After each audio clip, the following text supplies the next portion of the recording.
Okay, gratitude. Praise be to Allah. We're having a little technical difficulty over here, but Allah is leading on. Islam. Islamism without the schism. Want to rise upon the seven within the circle of justice, mercy, love, and right, and give all praises to the great God Allah, Father God Allah, and honors to his holy prophet, honors to our holy prophet, Noble Drew Ali, El Hajj Sharif Abdul Ali, that is. We give honors to our Moorish kin once again, here, there, and everywhere, and therefore honors to all of you who are continuously honoring yourselves by being yourselves. But let us come forth with our ancient Comedian adept Moorish American prayer. And as we come forth, we ask that you open up your hearts and minds as we open up the way. Islam, Islamism. Ya Allah abnu heru makuneteru, Ya Allah abhet heru, Ya Allah ma'at heru, Ya Allah hotep heru, Ya Allah heru, Ya Allah ma'at herakuti, Ya Allah ahwajet duty, Ya Allah per im sutek per im heru, Ya Allah bamaduti, al-hajjat shepsis ray, abtu Ali. Ameen. Hariyas, Hariyas, Hariyas.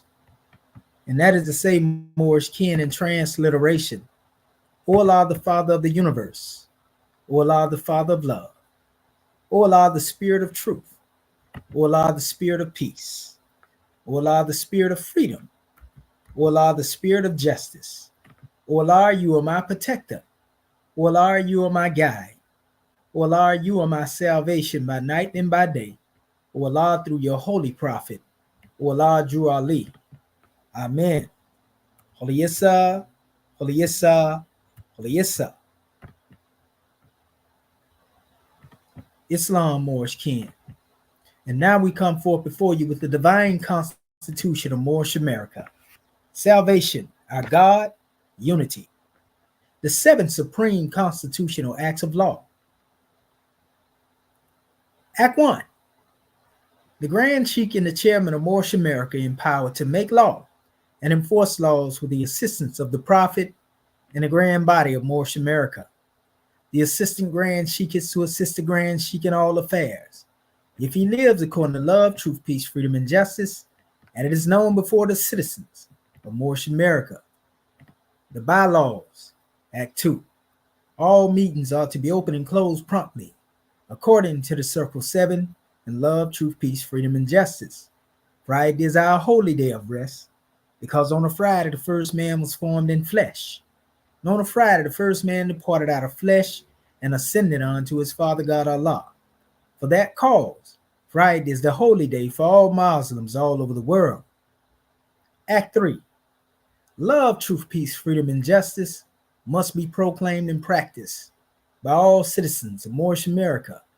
No citizen is to put in danger or cause, subhanAllah, put in danger or accuse falsely, his brother or sister, or any occasion at all that may harm his brother or sister, because Allah is love.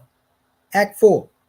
All citizens must preserve these holy and divine laws, and all citizens must obey the laws of the government, because by being a Moorish American, you're part and parcel of the government and must live the life accordingly. Act 5. No organization of Moorish Americans to cause any confusion or to overthrow the laws and constitution of the said government, but to obey hereby. Act 6.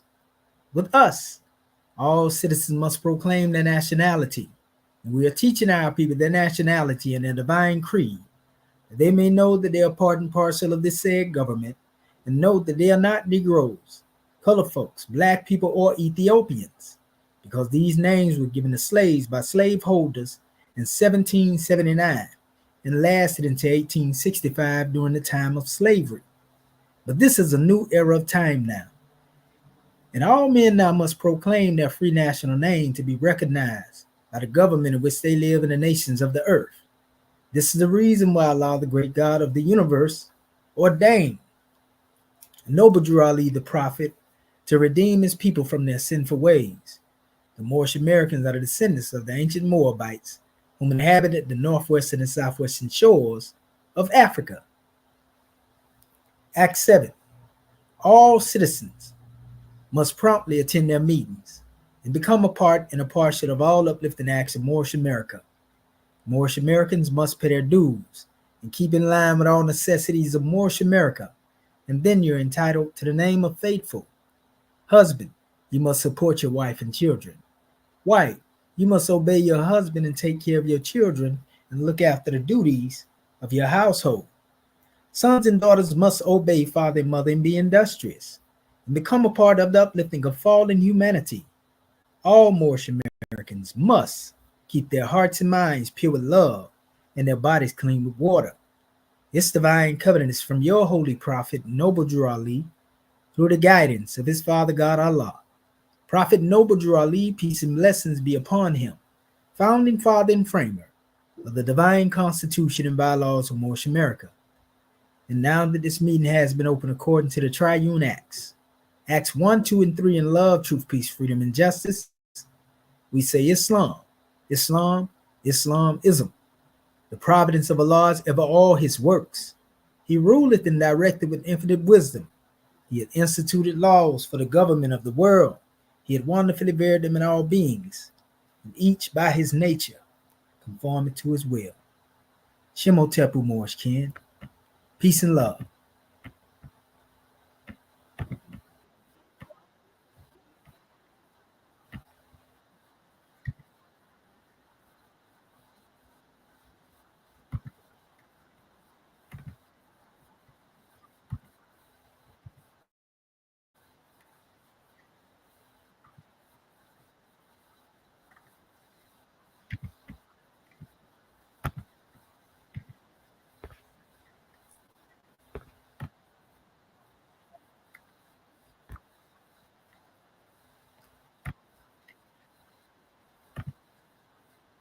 To LAMAAS, the meaning of truth. Among the priests of Jagannath was one who loved the Jewish boy. LAMAAS Brahmas was the name by which the priest was known. One day, as YEHOSHUA and LAMAAS walked along in paths of Jagannath, LAMAAS said, "My Jewish master, what is truth?" And YEHOSHUA said, "Truth is the only thing that changes not. In all the world, there are two things. The one is truth, the other is falsehood. And falsehood is that which seems to be. Now, truth is ought and has no cause, and yet it is the cause of everything. Falsehood is naught, and yet it is the manifest of right. Whatever has been made will be unmade. That which begins must end. All things that can be seen by human eyes are manifest of aught, are naught, and so must pass away. The things we see are but reflexes just appearing, while the ethers vibrate so and so, and when conditions change, they disappear. The holy breath is truth, is that which was, and is, and evermore shall be. It cannot change nor pass away. LAMAAS said, "You answered well. Now, what is man?" And YEHOSHUA said, "Man is the truth, and falsehood strangely mixed. Man is the breath made flesh. So truth and falsehood are conjoined in him, and then they strive, and naught goes down, and man as truth abides." Again, LAMAAS asked, "What do you say of power?" And YEHOSHUA said, "It is a manifest, is the result of force. It is but naught. It is illusion, nothing more. Force changes not, but power changes as the ethers change. Force is the will of Allah and is omnipotent, and power is that which is that will in manifest, directed by the breath. There is a power in the winds, a power in the waves, a power in the lightning stroke, a power in the human arm, a power in the eye. The ethers cause these powers to be, and thought of Elohim, of angel, man, or other thinking things directs the force. When it has done its work, the power is no more. Again, LAMAAS asked, of understanding, what have you to say? And YEHOSHUA said, it is the rock on which man builds himself. It is the gnosis of the alt and of the no, of falsehood and of truth. It is the knowledge of the lower self, the sensing of the powers of man himself. Again, LAMAAS asked, of wisdom, what have you to say? And YEHOSHUA said, it is the consciousness that man is all, that Allah and man are one, that no is no, that power is but illusion, that heaven and earth and hell are not above, around, below, but in, which in the light of all becomes no, and Allah is all. LAMAAS asked, pray, what is faith? And YEHOSHUA said, faith is the surety of the omnipotence of Allah and man, the certainty that man will reach the infinite life. Salvation is a ladder reaching from the heart of men to the heart of Allah. It has 3 steps. Belief is first, and this is what man thinks perhaps is true. And faith is next, and this is what man knows is true. Fruition is the last, and this is man himself, the truth. Belief is lost in faith, and in fruition, faith is lost, and man is saved. When he has reached the infinite life, he and Allah are one. When he and Allah are one. Islam. Again, I am Divine Minister Dr. Dendra Ani Akurtabe. Today is October the 19th, 2024. We give honors to Dr. Dendra Ani Akurtabe for taking registration and reading our chapter of the week. We give honors to our National Assistant Grand Chief for opening us up according to law. Again, we want to welcome everyone to our Moorish Perspective class, sponsored by our Moorish American government. Our host for tonight's class is our National Assistant Grand Chief, Dr. Sadu Amiti El Maheji Sepsuel. His subject for tonight is Ayat 18, the ethers cause these powers to be, and thoughts of Elohim, of angels, man, or other thinking things, direct the force. When it has done its work, the power is no more. And at this time, family, we want to call to the floor our National Assistant Grand Sheikh, who is the host of this class tonight, Dr. Sadu Amiti El Maheji Sepsuel. Are you there, National Assistant Grand Sheikh? As close as a love thought. Can you hear me, Goddess and Queen? Uh-oh, hold on real quick. I see what's going on. Unmuted. Islam, can you hear me, Goddess? I can hear you now. You got the floor. Gratitude. Islamism without the schism. But let us rise upon the 7th within the circle of justice, mercy, love, and right, and give all praises to the great God Allah, Father God Allah, and honors to his holy prophet, honors to our holy prophet, Noble Drew Ali, El Hajj Sharif Abdul Ali, that is. We give honors to our Moorish kin once again, here, there, and everywhere, and therefore honors to all of you who are continuously honoring yourselves by being yourselves. We give honors to our Grand National Seal. We give honors to our Grand National Emblem, national flags, divine constitution and bylaws, and honors to all of you who are indeed a living manifestation and personification of everything. And I do mean everything that our holy prophet brought to make us a nation. I want to welcome you to another Moorish Perspectives. And I'm your host instructor, Dr. Shahid Imaniya Mohadi Shabazz El. And my ancient committee and high name being the same is Dr. Shedawah Minty El Moheji Shepsuel. And we have a most grand drawing to bring forth to our Moorish kin in relation to dealing with our Moorish perspectives tonight, you know, and it's gonna be a powerful drawing, family. You know, coming from our chapter dealing with, you know, how LAMAAS began to explain to YEHOSHUA, or rather YEHOSHUA rather explains to LAMAAS the meaning of truth. And in all actuality, the LAMAAS, on the level that we are going into now that we have our screen in front of us, and we wanted to start off like this in our last class, but you know, unfortunately, we was in a situation where we couldn't really do this last week. So we got some grand drawing that we're gonna bring on the manifest, and we asked that our Moorish kin had a paper and pen on handy, you know, and most definitely share the link if you see our YouTube measure that we have out here. For those who would like to tune in to the panel, you're welcome. You know, all are welcome to tune in to the panel, you know, that we have on our YouTube.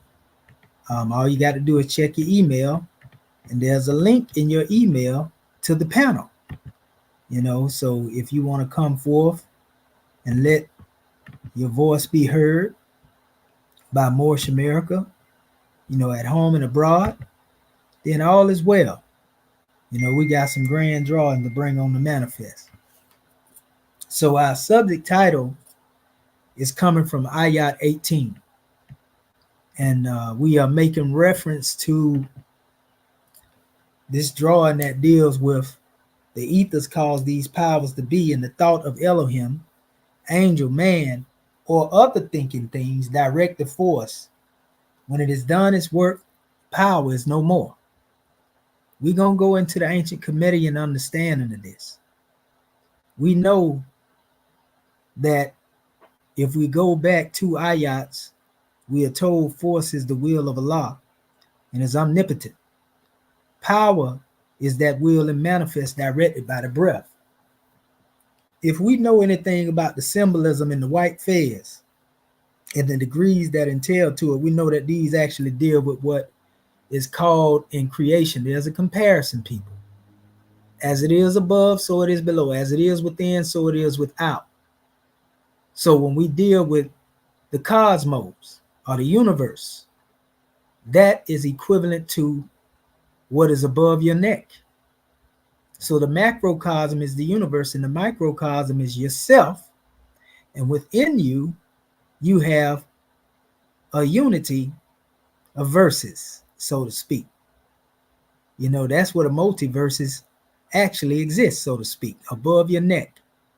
So in Islam, there's a teaching that refers to 3 different degrees of unfoldment as it has to do with Allah in his state of existence as it relates to creation.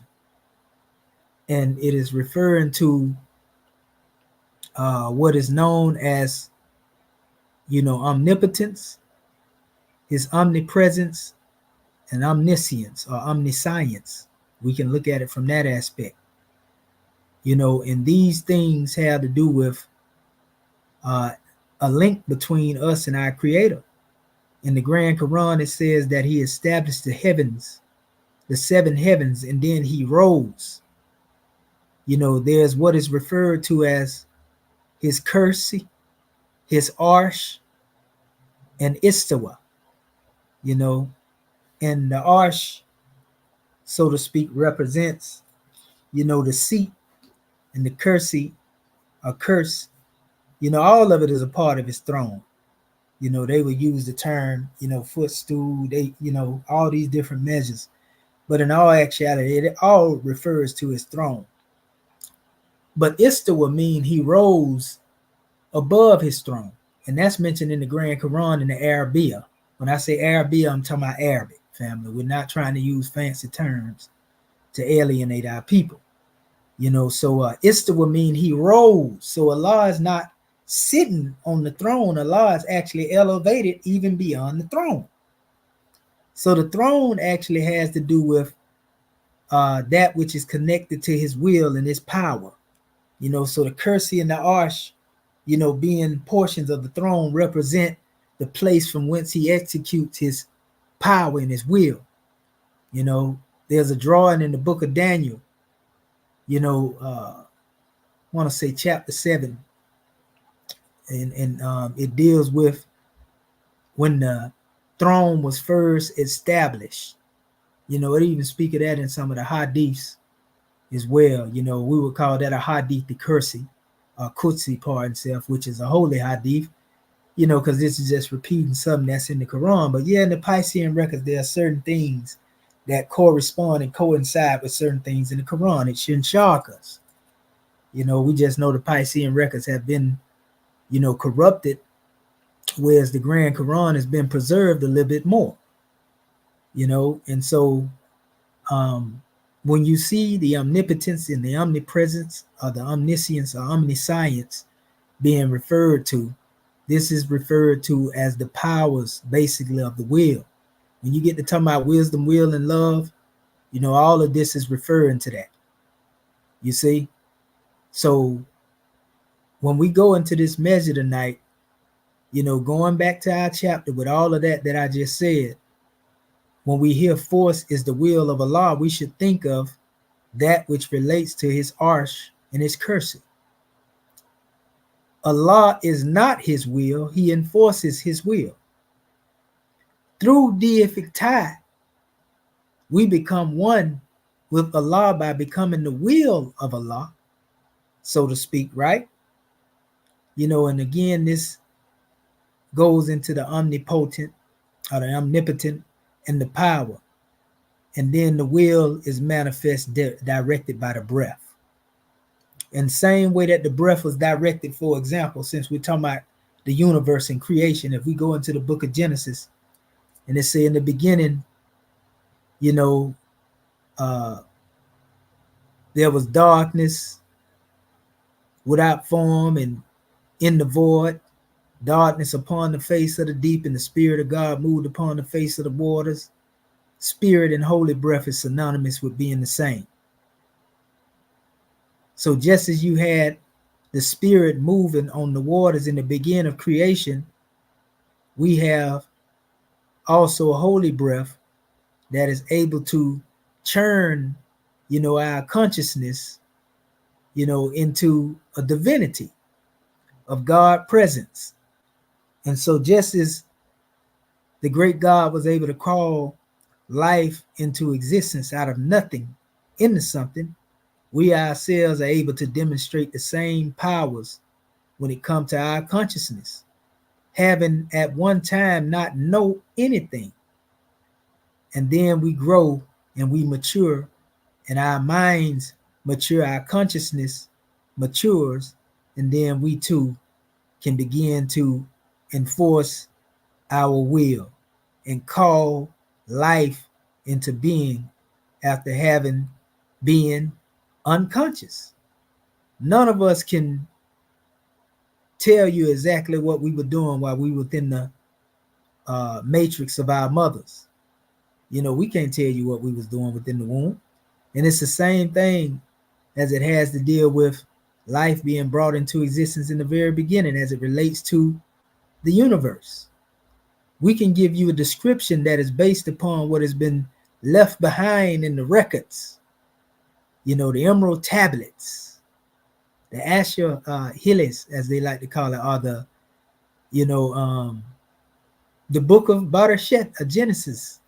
The Grand Quran speaks on beginning. Our Moorish Holy Quran speaks on the beginning, and we are able to speak from these writings or records that which will bring us some clarity about ourselves as it relates to being in connection to creation and how creation came into being. Everything that we see with our eyes on the manifest, we can actually see something that relates to it on a greater degree of unfoldment. And this is how we understand life. There's not a sign within the heavens that we can't place within the earth. In fact, it was asked in the book of Job who was able to place the constellation of Mazaro that is within the heavens and the earth. And a lot of people would think, well, what does this mean placing a constellation of stars in the earth? But it's really referring to a different earth than we are thinking of. It actually has to do with the body. You see, when we say Allah is the light of the heavens and the earth in Surah 24, Al-Nur, the light in the Grand Quran, the light is basically illuminated in our consciousness. This is the same light that is synonymous with that which was again in the book of Genesis. When it said that light was separated from darkness, it wasn't talking about the sun and the moon, because this is during the first day. According to the book of Genesis, they would say the sun and the moon came into being on the fourth day. So we know that this is a different type of light that's being referred to, which we go back in the ancient Kemet. This is expressed as Amen, which means the hidden. You see, Brother Mustafa Gadala referred to it as a time of Amen Renef. You see, where matter is undifferentiated, where there is nothing actually manifest in this state, but the potential for manifestation is there. Amen Renef.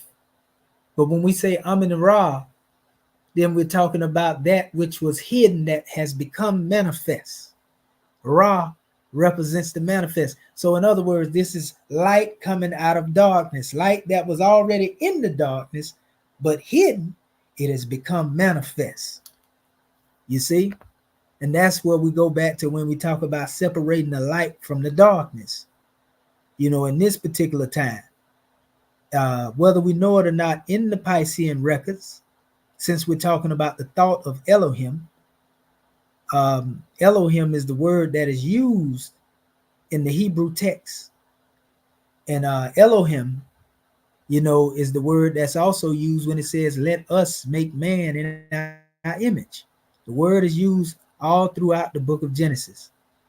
You see, so Elohim actually includes man in all his divinity.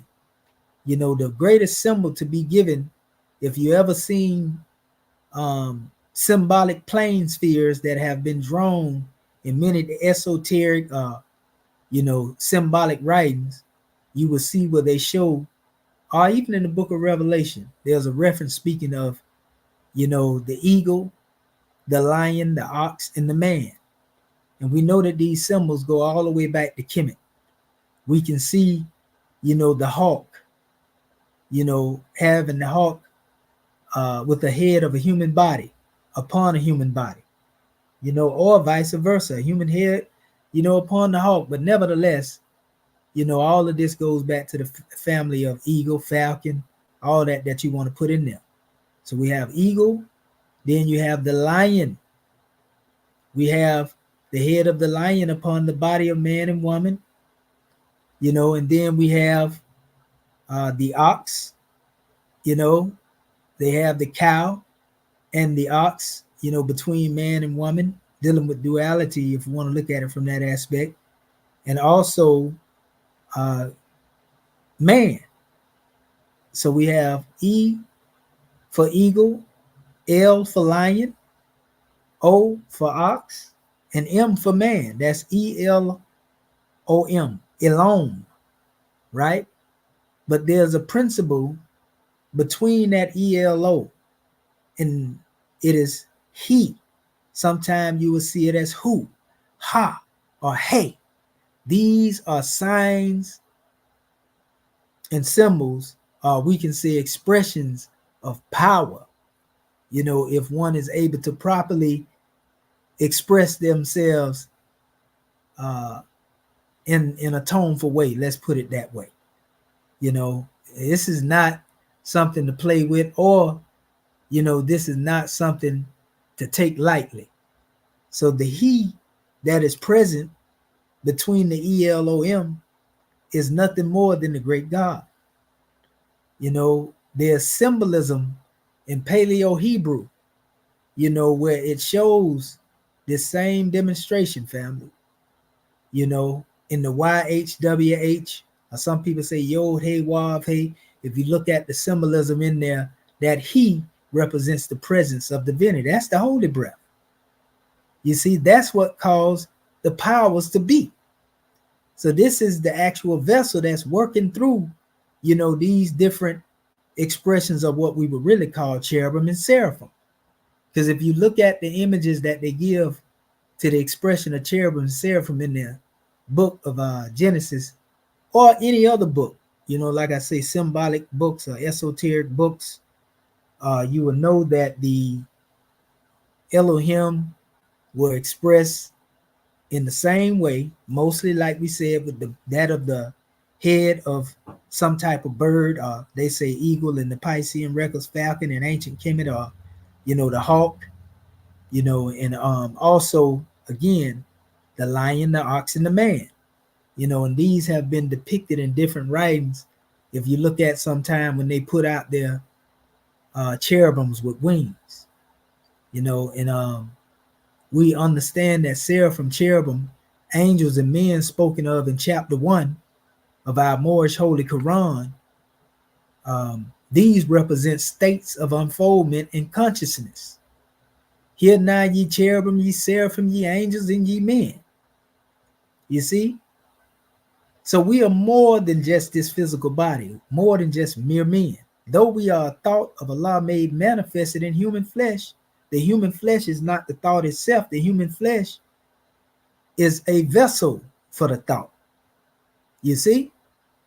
And once this body disintegrates, the thought is no longer in that special body. The thought, moves on to another degree of unfoldment. You see? So when we understand this, we understand man himself becomes an angel. When he understands his mission, when he understands that he is the one to carry the messages throughout the four corners of the earth. All prophets and sages and divine warners and masterminds and gurus, they knew this. They had this understanding. This is what they left behind in their legacy when they were teaching those who were under their tutelage. You see? So the degree that we unfold into after the angelic degree, because angelic degree is a high degree. Even if we understood the Kemetic tree of life, the highest expression, when you get up there in the heights, because it's 9 orders of angels, and they all correspond with the tree and their different, what they call sephirah, the different cyclic degrees of unfoldment. When you get into the last 3, that's at the heights of divinity, which really correspond with wisdom, will, and love, in our Moorish Holy Quran. When you get to this degree of unfoldment, you're dealing with cherubim and seraphim. So you unfold from just being merely angelic, a swift angel, into becoming, one with the great God. And it is here that you become a protector in the spirit of Almighty God Allah. Why? Because we know cherubim, what do?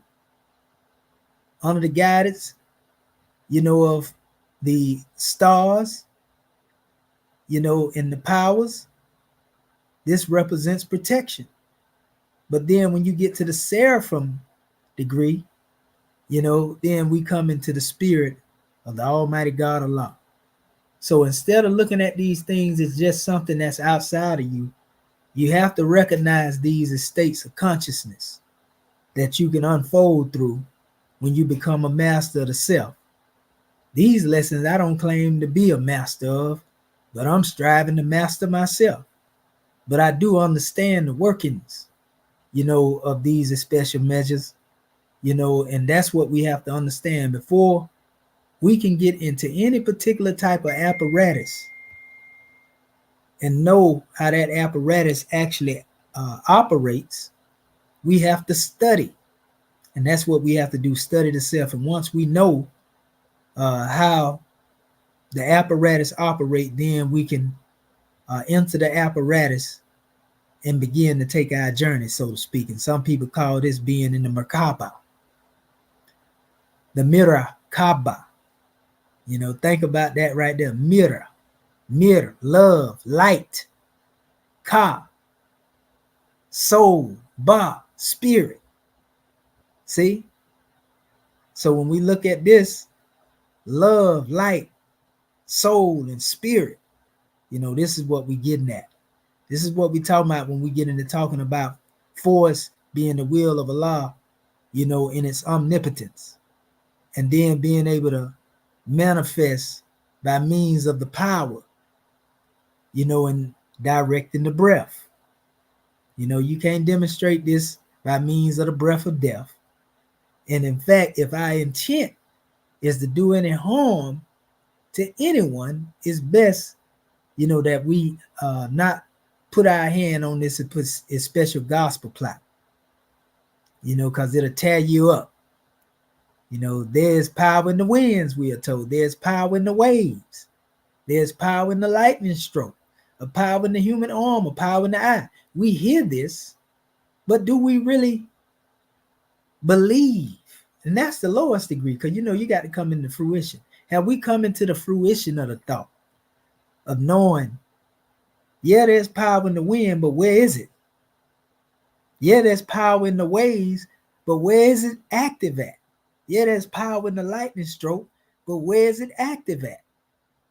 You see, we know the power in the human arm, because we can move our arm right now. We know the power in the eye, because we can dart our eyes back and forth anywhere we can. That's us, right? So this is a powerful drawing, but we're going to go further into this message. I'm going to touch on some things briefly here, but I don't want to stay here because I want to get into some more areas. And let me share my screen holistically. So give me 1 second right here. Let me get our sister Curta Bay up here. Pardon the body, sis. Want to give honors to our family checking in. Y'all be sure to let our people know that we are live. As a matter of fact, what I'm going to do while I'm at it, I'm going to try to take this link, well, at least the YouTube version, and I'm going to try to share it real quick. I don't know what's going on with this thing that where it will not hold that open. I have to, like, within a fraction of a second. Hold on real quick. Okay, there. Okay, so what we're going to do is I'm going to share this real quick. I'm just copying it. I'm going to share it to my main page on my Facebook and just say we are live, so that the Moors that would like, because you can come in there too, Moors, and actually get into this demonstration. So let me just share this real quick, and we're going to go further into this. But hold the thought on what I was just speaking of. We got to want to understand these things. If not, we'll never really demonstrate the saving power within us. So let me hit this. I'm going to say we are live. And let's see. They got so much stuff updating on these computers. They be acting kind of crazy. Seem like the more they update them, the more they mess them up. Let me see here. Okay. Want to do some main shares right here real quick. Just give me a second, family. And we're going to go further into it as you just let the thought marinate a bit and digest what we have spoken of already. Because just to lay a foundation, when we talk about this, we dealing with infinite wisdom. So this ain't something, again, that you can take lightly. We really have to go into a real grand unfoldment. And I also want to say this too, family. Want to give honors to our beloved brother, MSTA brother, who always used to call us on his line to demonstrate the government and he showed some support, for the government in a lot of states, but the brother passed form from what we picked up on Brother R. Neil Bay. May he rise in power, with the ancestor. That was a good brother, and he definitely seen a link between us and was trying to allow me to be able to teach that to the people in his body. So we want to give honors to that good brother. We just got news that he passed form a day or two ago. but we know the brother is definitely sailing on smoother seas. So that being said, moving forward, we want to really go into this drawing, family, and make sure our people have some grand insight. So what I'm gonna do, I'm gonna share this screen. I got to hit it in a fraction of a second. I'm gonna hit entire screen, and I want to make sure that the system audio is shared so that our family can hear when our other family begin to speak. Okay, we got everything sharing there. And now let's go back to here. This is where I want to be. And I know y'all remember this. This is a measure we put together, dealing with LAMAAS and the meaning of truth. Since we're talking about thought and being able to direct the thought, I always equate, again, the LAMAAS esoterically, symbolically, with the thalamus, because this is the seat of consciousness. In fact, the thalamus, we learn, is actually referred to as the chamber. So when we talk about the adept chamber, it's right here. This is right there in your universe, right there above your neck. I ain't gonna go through all of this, but our chairman made it plain that the soul is within the brain, and within the soul is our classroom to be attended by us, the principal owner. See, whereas we have students in one classroom, in all actuality, when you get into the adept chamber of self, you are the only student in your classroom. Now, you may be able to meet with the grand assembly of masterminds, just like YEHOSHUA was able to go into the realm of unmanifest and teach. This is what the prophet meant when he said he was going to take his morals up beyond the sun, moon, and stars, and are all the way around the almighty throne of Allah. See, that's all right there above the neck. So when you go into the essence of dealing with what you call the curse, the arse, and istawa, I meant to say, that goes back to what we was just referring to earlier. Remember, I was talking about these 3 different degrees of unfoldment as it relates to the throne. So when you are in the throne room of the great God Allah, you are being taught by the Hierophant. You are being taught by the mastermind. This is where you can meet the prophet. This is where you can meet all the mastermind throughout the time in the climb. This ain't spookism. And anybody that is so materialist to where they can't tap into that, then shame on them. It's because they dare to think of anything that is beyond the manifest, so they can only see what is of a material nature. And so they believe that everything that they see with the carnal eyes is right and exact. This is the fact of life to them. But those who know that there's a measure that goes beyond the plane of things made manifest. And this is where you're able to tap into being able to be instructed by the Hierophant to be able to use your saving power. And all of this has to do with consciousness. You see? So, there were some powerful measures, and I put this PDF together to give our family, some insight, and I used a lot of the commentary from our chairman, as it relates to this special demonstration. And I'm talking about, we went into various measures, even when the chairman put the questions here that we must ask ourselves and everything. We also went into going into the drawings of dealing with some of the temples that were mentioned, dealing with Hinduism, through the teachings of Krishna, that was speaking of, the chariots.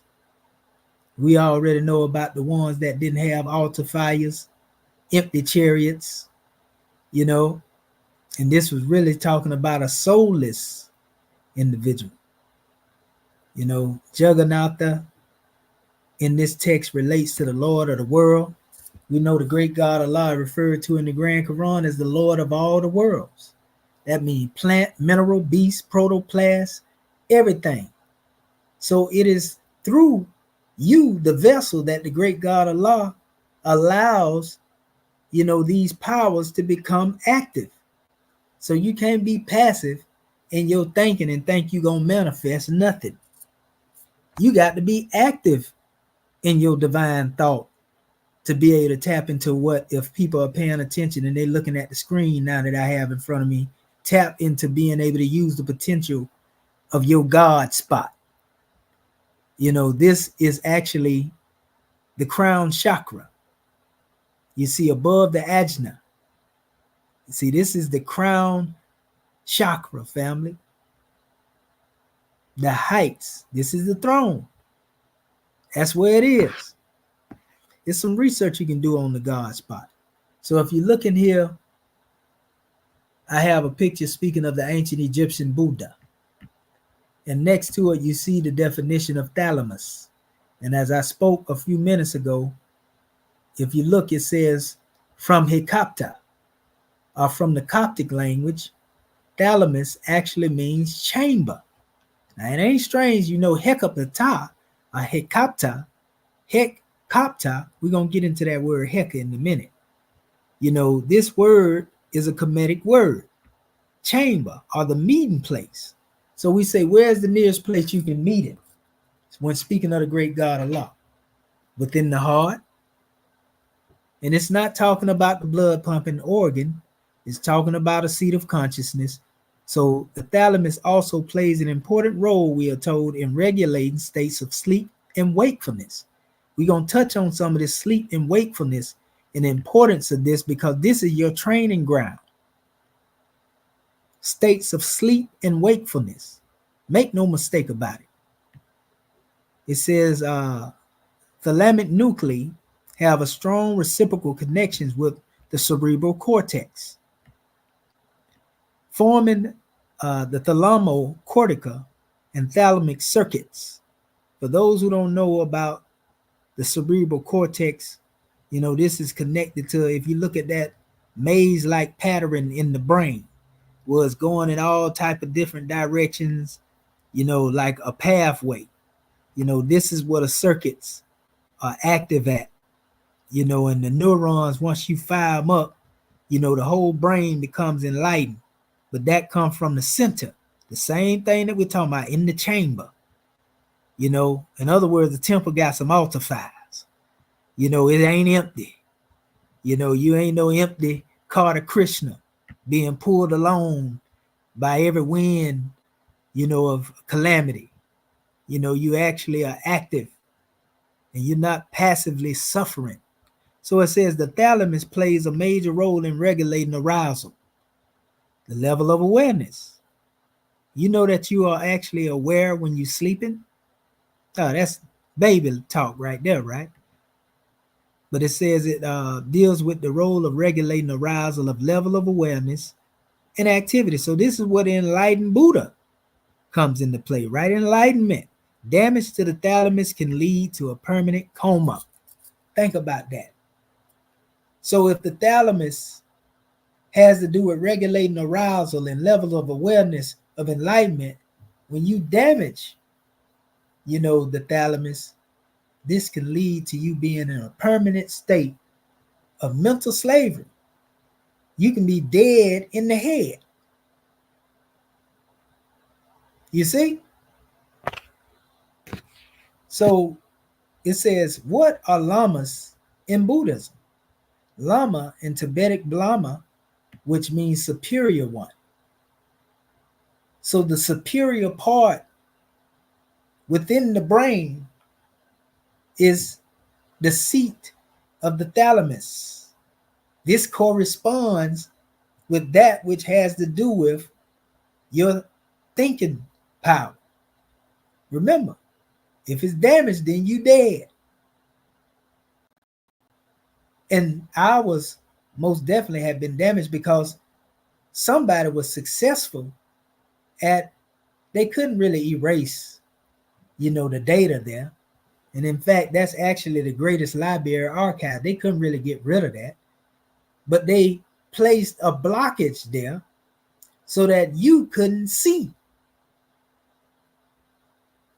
that this is where your superiority was.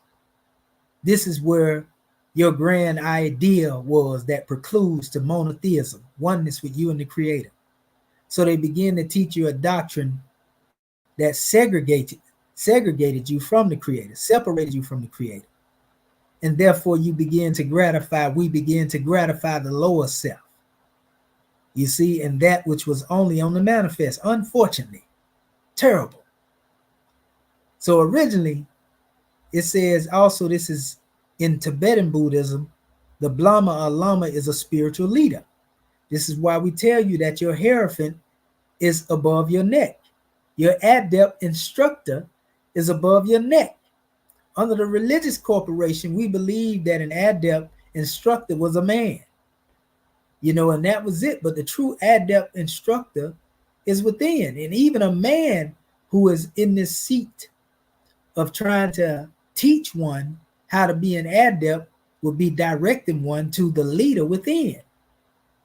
This is what the gurus do. This is what the masterminds and master teachers do. Right? So guru or Sanskrit, in this language, it means venerable one. So you see many names here, and thus applicable only to heads of monasteries or great teachers. The term is now extended out of courtesy to any respected monk or priest. Remember, this is dealing with the lamas. I was just talking to you about the circuit. This is really what they call the circle of Willis. And if you're looking at my screen, you can see at the crown of the head, which is the crown chakra, this is where that state of istawa is, where Allah rises above the seven. You hear me talk about rising upon the seven all the time, don't you? There's a quadratic circle that represents 90 degrees, in each corner of the head if we were looking at it from an aerial view. So this would be synonymous with the seven. But you can see the circle of Willis in the nerves that it is made up of: the internal cardiac artery, the middle cerebral artery, the basilar artery. That circle of Willis is actually an ankh in the center of your head. And what is the ankh? The key of life. This is where the breath is activated at, in the crown chakra. See?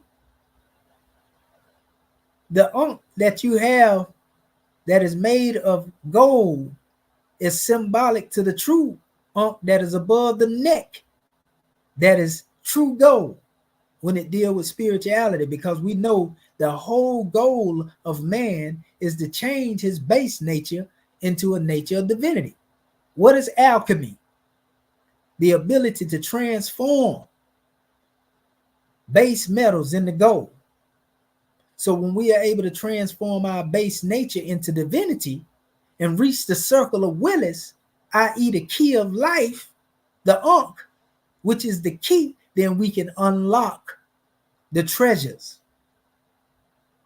within that treasure box that is above the neck. Each and every one of us have one.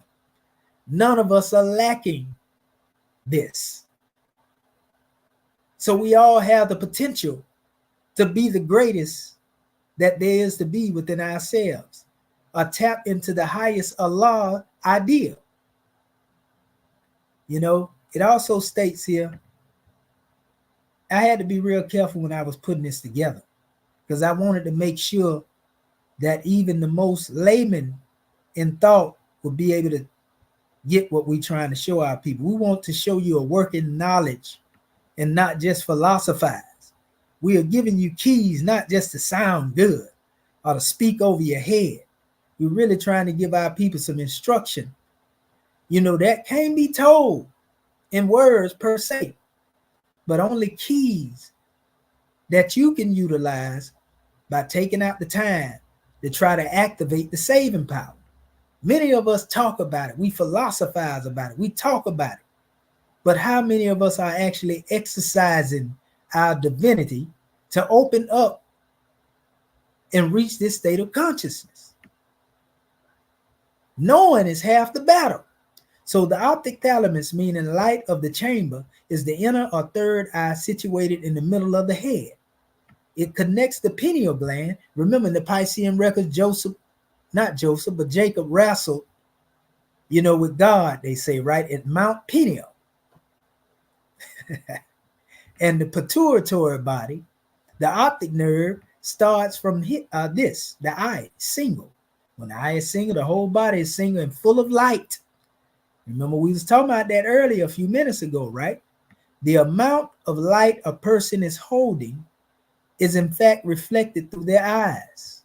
That's why they say the eyes are the window of the soul, right? And the indication of the state of a person. So we can look into the eyes of someone and see their enlightenment. We can also look into the eyes of one that has no soul, one that is dead in the head, unfortunately. So we have 12 departments of self-government versus 12 departments of sense government. And the sense government has a relative, we'll say, measure that deals with the nerves, the 12 cranial nerves. This deal with your senses, your olfactory, your oculomotor, your trigeminal, your facial, your glossopharyngeal, your glossopharyngeal actually is what it is, and then your optic, your trochlear, your abducens, vestibular, ocular, and vagus nerves. All of these nerves, the accessory, the hyperglossia, all of this dealing with the brain, deal with sense government. But the 12 departments of self-government, is much more, we'll say, active in the sense to where we're dealing with divinity that should be guiding your senses, as opposed to dealing with your carnal thoughts guiding your senses. That's what we're talking about. So we have a grand drawing. We was talking about looking at the brain from an aerial view. This would be synonymous with the chart, the circle 7 made manifest. 90 degrees between each point within the circle, and the 7 being in the center. All these represent a cyclic degree of unfoldment as it relates to our thinking, our ability to think, will, reason, understand, and remember. So everything, again, as it is above, so it is below, as it is within, so it is without. And you actually have 12 cell salts, that actually, we can say, replenish the body by replenishing the brain, so to speak, because the brain operates as a result, of how you feed the brain. All the nutrients in the body, you actually feeding. We should be at the level 9 of what we feeding our cells. So if you are feeding the cells instead of feeding your belly, then in all actuality, you can purify the body. You can make the body more alkaline. And when the body is more alkaline, your thoughts are more divine. You see, because everything has to be working in sync with every other thing in order for this thing to work right. Just like a foreign car. If something out of sync in that car, then the whole car messed up. With a body, is more complex than that. So, go and look at the cell salts. I don't want to go into all that right now, but we're just telling you that, this is not just a thing where you can just think and be conscious. You got to eat conscious. You got to read conscious. You got to see conscious. You got to hear consciousness. You see? So there's another measure here dealing with the brain and the nervous system. Again, dealing with the same thing we were referring to, and we can actually see from a side view the eye of Heru or Horus. And this is actually dealing with what is known as the medulla oblongata, the brain stem, the pons, and the midbrain when you're dealing with the body, right? connected to the thalamus, the hypothalamus, the pituitary gland, cerebellum, and spinal cord. This is where your central nervous system administrative is active. You see? And so if you look at it, you can actually see that it looks like the falcon. It looks like Heru. So this is actually one of the Elohimic, deities that we were talking about earlier. The triune expression that relates to what empowers this center is actually the pineal gland, pituitary gland, backed by the thalamus. And often you will see in esoteric teaching, they refer to the pituitary gland, and the pineal gland. If you're dealing with it from a Piscean standpoint, they would say this is Joseph and Mary. You see, and then they would tell you comedically, this is Asa and Osset. And there's a process of purification that takes place as it relates to the fluids in the body, that descend down from the brain along the spinal cord, which Piscean records represent the river of Jordan. Or if you're dealing with the Old Testament, it is referred to as it relates to the Nile Valley. You see, if we go into India, it will be the Indus Kushite Valley, and Krishna, will be in that particular realm, just as Christ will be in the New Testament, or Moses, in the Old Testament, moving along these particular pathways. Moses, being found within the Nile, and YEHOSHUA, living along the Jordan stream, and we can go into the house of Bethlehem, the house of bread, which represent the nerves connected in the belly. When you connect their activity between, the appetites and the cravings, so to speak, where these things come from, having mastery over that, and secreting pure fluids that replenishes the body coming from on high. You see? And we know we talked about the 12 on high. You got 12 in the bed, that's 24. So we already know in it. We know one is the center dealing with God, and that 2 and that 4, along with the 1, well, that's 25. You see, 24 and 1 is 5, 25, and 2 and 5 is 7. So in a way, we're talking about the line that unites divinity and matter. There's a line that unites the divinity of what goes on above the neck in your thought pattern, and also that brain, which is, within your belly, often connected in certain realms where you get caught up in the lower self if you ain't careful. So 1 is connected to the higher self, 1 is connected to the lower self. The one that deal with the appetites, that's what the lower self is able to tap into. That serpent, that whisper, I'm hungry. You ain't got to be physically hungry. You can be hungry in the form of greed. You're going to take something because you're so hungry and you're so greedy. You see? Or you deal with the heights of divinity where you are so elated and your mind is so electric and alkaline and divine, so to speak, to where you don't even recognize the cravings of the lower self. Because the line of divinity that is uniting you in the matter, in the universe or the multiverse of the self, you are the one that has been placed over it as Lord of the plane of soul and Lord of the plane of things made manifest, right? We trying to make it plain now. Like I say, we don't want to go over nobody's head.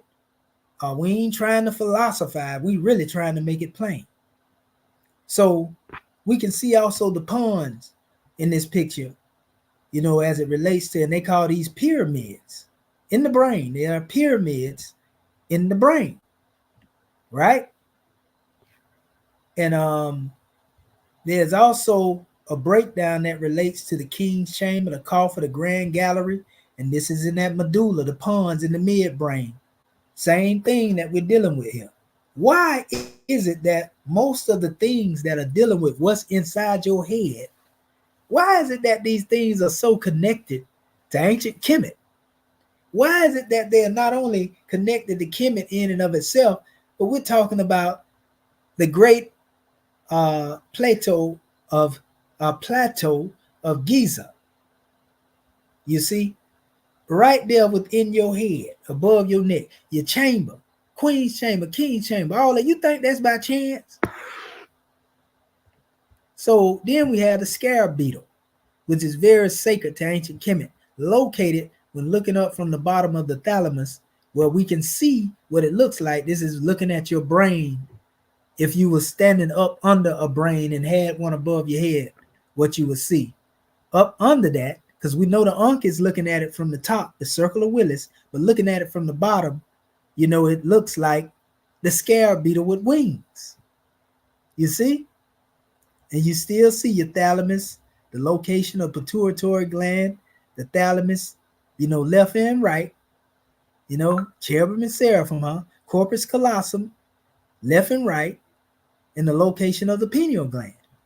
Looking at these things from that degree. You know, so yeah, these are some powerful demonstrations. And I will read this portion because we know the staff of Caduceus, or what they call the staff of Tehuti. The Caduceus is a medical staff that you see in the United States of America. They use it, which comes from Kemet. They'll say it comes from Asclepius. You know, this is they'll try to, they don't want to go all the way back to Kemet. So they want to make everything so-called Greek. You know, but anyway, because they equated Asclepius, you know, as being their doctor of the medicine. Nothing can be further from the truth, though. You know, so everywhere where you see those serpents cross over, you know, these are synonymous with what we call ganglionic centers in the body.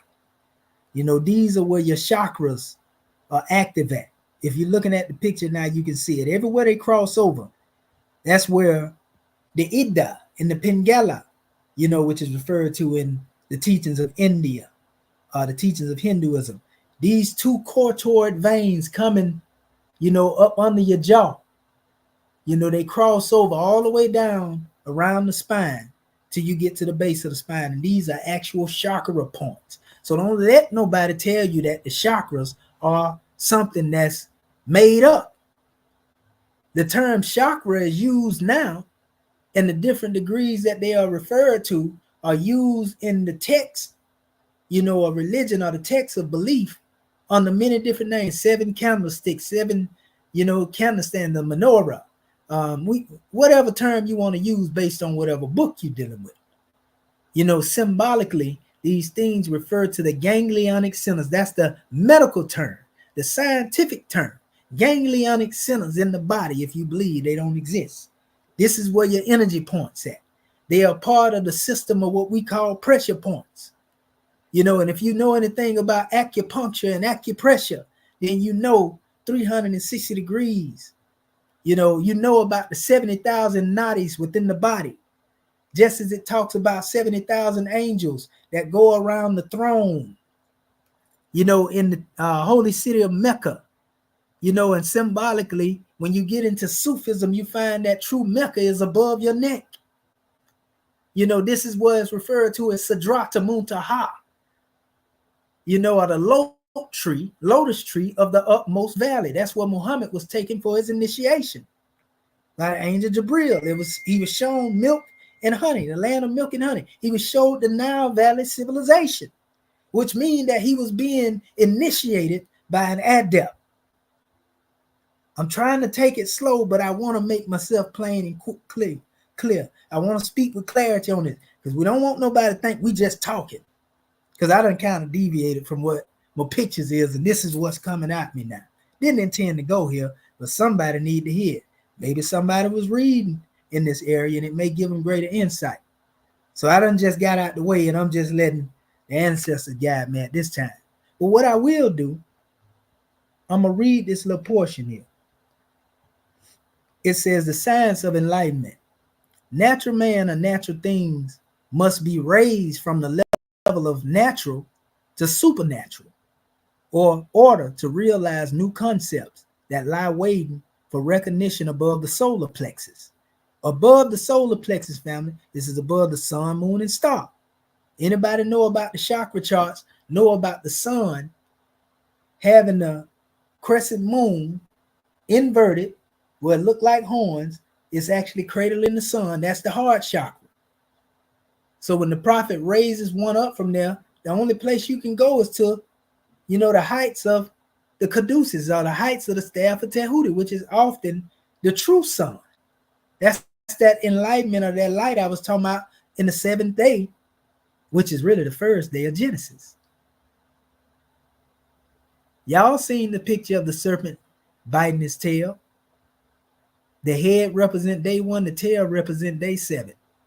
And 7 and 1 is really synonymous with each other. But that's a whole nother teaching. But it says the positive pole of being, it says, must be lifted up from the kingdom of earth, animal desire, below the solar plexus to the pineal gland, which connects the cerebellum, the temple of the spiritual ego, with the optic thalamus, the third eye. By this regenerative process, millions of dormant cells of the brain are resurrected and set in operation. See, this is what we talk about when we talk about crossing the borderland of at will. This is what we talk about when we talk about becoming flesh divine and giving your will up to that of the holy breath. You see? And you forget about this body. They call this fana or nirvana.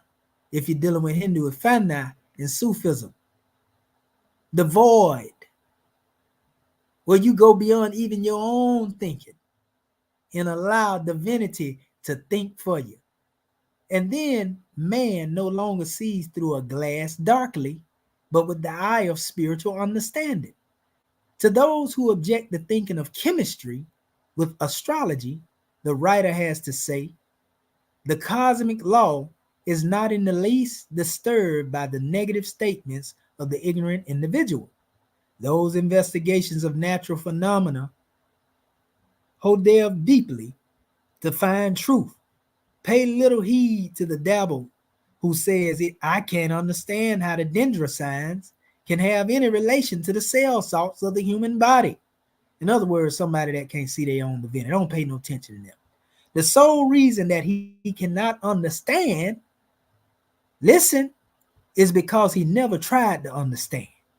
A little earnest, patient study will open the understanding of anyone possessed of ordinary intelligence and make plain the great truth that the universe, one, what the word implies, one verse, it logically follows that all parts of one thing are susceptible to the operation of any part. The human body, an epitome of the cosmos. Each sign of the dendera is represented. For those who don't know what dendera is, this is talking about the plains field, what they call the world of little animals, zodiac. It's called the dendera. It says by 12 functions of the body. Shout out to our sister Dendra Nia Curta Bay. It says in the position of the sun at birth. Therefore, the cell salt corresponding to the sign of the dendra and the function of the body is consumed more rapidly than other salts. An extra amount is needed to supply the deficiency caused by the sun's influence at a particular time. So if you understand the study of the cell salts properly, then you can heal your body. Because it's actually the mineral that you may be lacking in as it relates to your birth chart, your manifestation chart. So blood, the essence of our body is blood. It only makes sense that if we take great care of making sure that our body is healthy, that our body will remain healthy by means of the blood being healthy. Further, if we are serious about our spiritual evolution, we have to pay a deep attention to our personal conduit of cosmic energy, our body. If the blood that supplies our body is complete, it has the ability to hold a higher vibrational charge. So we need to purify the blood. And the breath, along with the right thing in the body, what we eat, what we consume, will allow our blood to become pure. You see, so when we cross over, there's a positive charge that takes place. And this positive charge takes us out of the state to where we are being pulled in the direction of going up and coming down at the same time. That's slavery. That's like the two horses, being put on the limbs of man, trying to pull them apart. But when you have the blood in its proper state of purity and alkalinity, then we have nothing but ascension. The only reason we descend is to bring that divinity down to replenish and heal the body and change it to a higher tone. This is actually dealing with thought being the cause of it all, because thought is the cause of the rise as well as the cause of the fall. See, that's why we say we are thoughts made manifest. Are you a thought that's dealing with that which deals with ascension, or a thought of descension? I mean, just going down in the body. So, the karas in Kemetic yoga, kara akasa, this is where your chakra, we say sakara along the Nile, chakra, right? And Amun Ra represents the crown, the hidden. Remember, we talked about the hidden becoming manifest. And we have Heru. This is where your Ajna chakra is, your third eye. And then you have Tehuti, which is the throat. Tehuti was said to be the deity that brought speech and words into the manifest. This is where you exercise your Heka power from. See, we're talking about the thought of the Elohim being directed by the breath in our Moorish Holy Quran. Same thing, just different terminology being used. Ma'at, the heart, right? Then we have Ra, which represents the solar plexus. You see?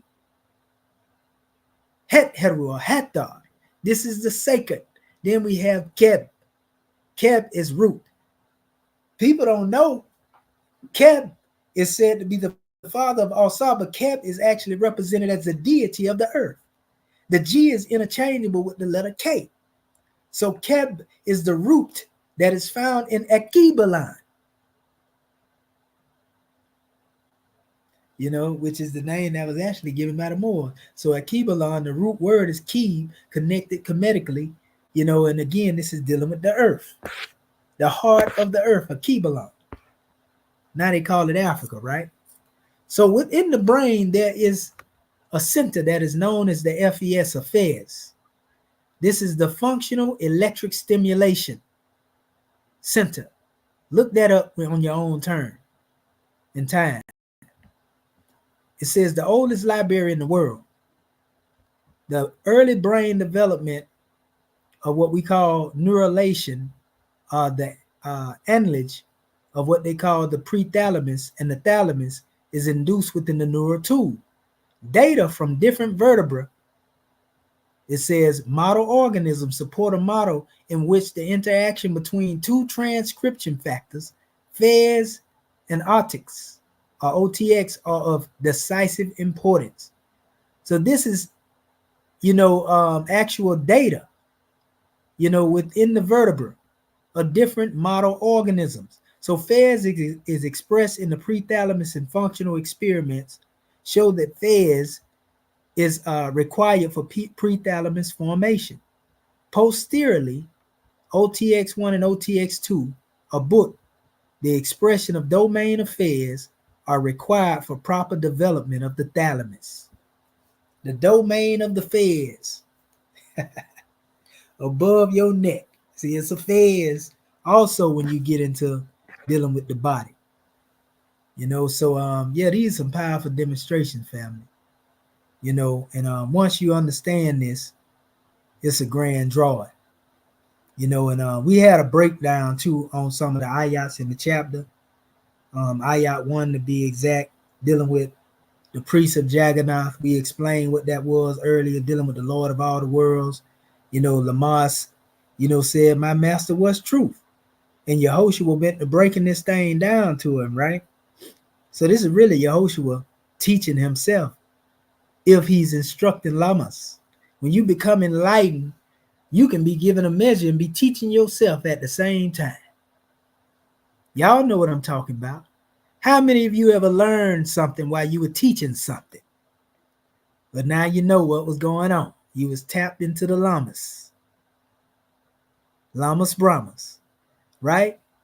So we can see the difference between our affairs and that of Western Freemasonry as well. Truth, as our affairs deal with the ancient Comedian order versus falsehood, Western Freemason. Truth, as it relates to the cause versus falsehood, the effect, because we've been taught to look at the effect of things and not the cause. That which is made as well as versus that which is unmade. Who made you? Allah. Well, who unmade you? Well, you really can't be unmade, can you? Not if the great God Allah made you, right? But if somebody can make you think that they made you, then you've been unmade. At least that's the illusion of the inclusion, right? The blockage. So begins versus that which ends. Manifest versus that which passed away. The begin and end, we can see that by means in the way people use the crescent, the first as opposed to the last quarter of it. What manifests in that versus which passes away. You see? Look at the difference between the two when we get into this duality. Reflexes versus vibrations. Appearing versus disappearing. Holy breath equals truth and was and evermore shall be, cannot change or pass away. So yeah, we got some grand drawings here, family. Getting into the breakdown. A man went through each one of the ayats. Egyptian adept transliteration, man as truth equals the higher self and falsehood the lower self. Man, the breath made flesh. Truth, Heru, and falsehood, Sutek, are conjoined in man. That's why you see what is called the Samai Tawi, or the tie-in together of the lower and upper kingdom, where one is honored with the crown, the Deshret, as it relates to the Hedjet, and so forth and so on. The red crown and the white crown and the Atef, all that stuff. But anyway, truth, Heru, and falsehood, Sutek, are conjoined in man, tying the knot. These two, they strive within man. You see? Naught, Sutek, the sins, and truth, Heru, are sins. See? Then we find, after dealing with what was said about power, in the Egyptian transliteration, force equals neter, and the will of Allah omnipotent. Power equals neteru. That will and manifest directed by the breath. There is power of the neteru in all made manifest. The ethers, dealing with quantum mechanics, cause these powers to be. The thought of Elohim, which we call the Shimsi en Tehuti, represent clean and pure thought made manifest. That's the thought of Elohim. So you got to demonstrate some clean and some pure thought in order to operate and activate that heka. Dealing with understanding, gnosis of all and naught, the gnosis of falsehood and truth, the knowledge of the lower self and higher self, right? The sensing powers of man himself, going into wisdom. Man is all, Allah and man are one, naught is all, and power is illusion. Heaven is not above, and hell is not below, but within. In the light of all, illusion becomes naught. Allah is all. You see? And last but not least, LAMAAS asks, pray what is faith? He gives more in breakdown. I'm just going through the questions and going into the elements that I was able to find, comedically, as it related to a lot of these things in the breakdown. And this is the surety of the omnipotence of Allah man, the certainty that man will reach deific life. The three-step ladder, which deal with what man thinks is the truth. Belief is lost in faith. Faith is what man knows is the truth. Faith is lost in fruition, and fruition is man himself is the truth when he has reached the deific life, when he and Allah is one. That's going back to that height of divinity. The low tree of the utmost boundary, the istawa state, the height, in your adept chamber, belief, faith, and fruition, faith, hope, and love, wisdom, will, and love, angel, cherubim and seraphim, all of that. This is what we're talking about when we talk about that white Fez degree of fruition. So we had to measure what we were showing, a depiction of 5 comedic expressions in the boat, of Ra, and it represented spirit man is what we place here. We see a 3-step ladder here. And beside that, I had angel, cherubim, and seraphim, wisdom, will, and love. So the angel is the one manifesting the will. The wisdom come from on high, and love is the source.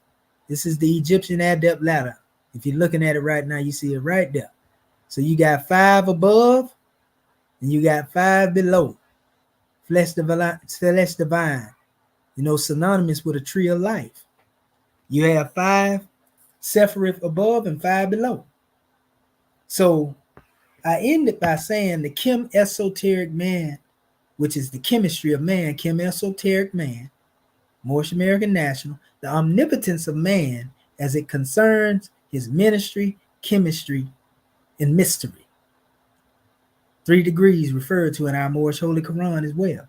As we are the doctors of our own divinity and the scientists of our own well-being, holistically, let the following inspire you to be the healer that you are, as your true generational wealth is in essence the treasures of your ability to heal the nations. Unquajet Sanel. Amen. Ra. In other words, life, health, and prosperity hidden within you is the light which sustains the heavens and the earth, the heavens being your mind and the earth being your body. So I said all of that, to go back to our topic that is on the manifest. And again, this is dealing with what it is that we have here, family. If you understand what it is that we brought here, and what we saying right now, we are saying that you have the ability to activate your saving powers. The thought of the Elohim is within you, angel, man, other thinking things. Everything is consciousness. This is why we talk about intelligent design. There's nothing on the manifest, that is active, that is not a thought that is passive. An active thought is intelligent design. This is why an apple tree is born from an apple seed, because the intelligent design of the apple seed knows that it's just produced an apple. Intelligent design within the orange seed knows to produce an orange. Intelligent design within the grape seed knows to produce a grape. You don't see grape seeds producing pumpkins. You don't see grape seeds producing eggplants. So this is intelligent design. And in most cases, if you bust the core of any fruit or vegetable open, there's some cymatic impression there.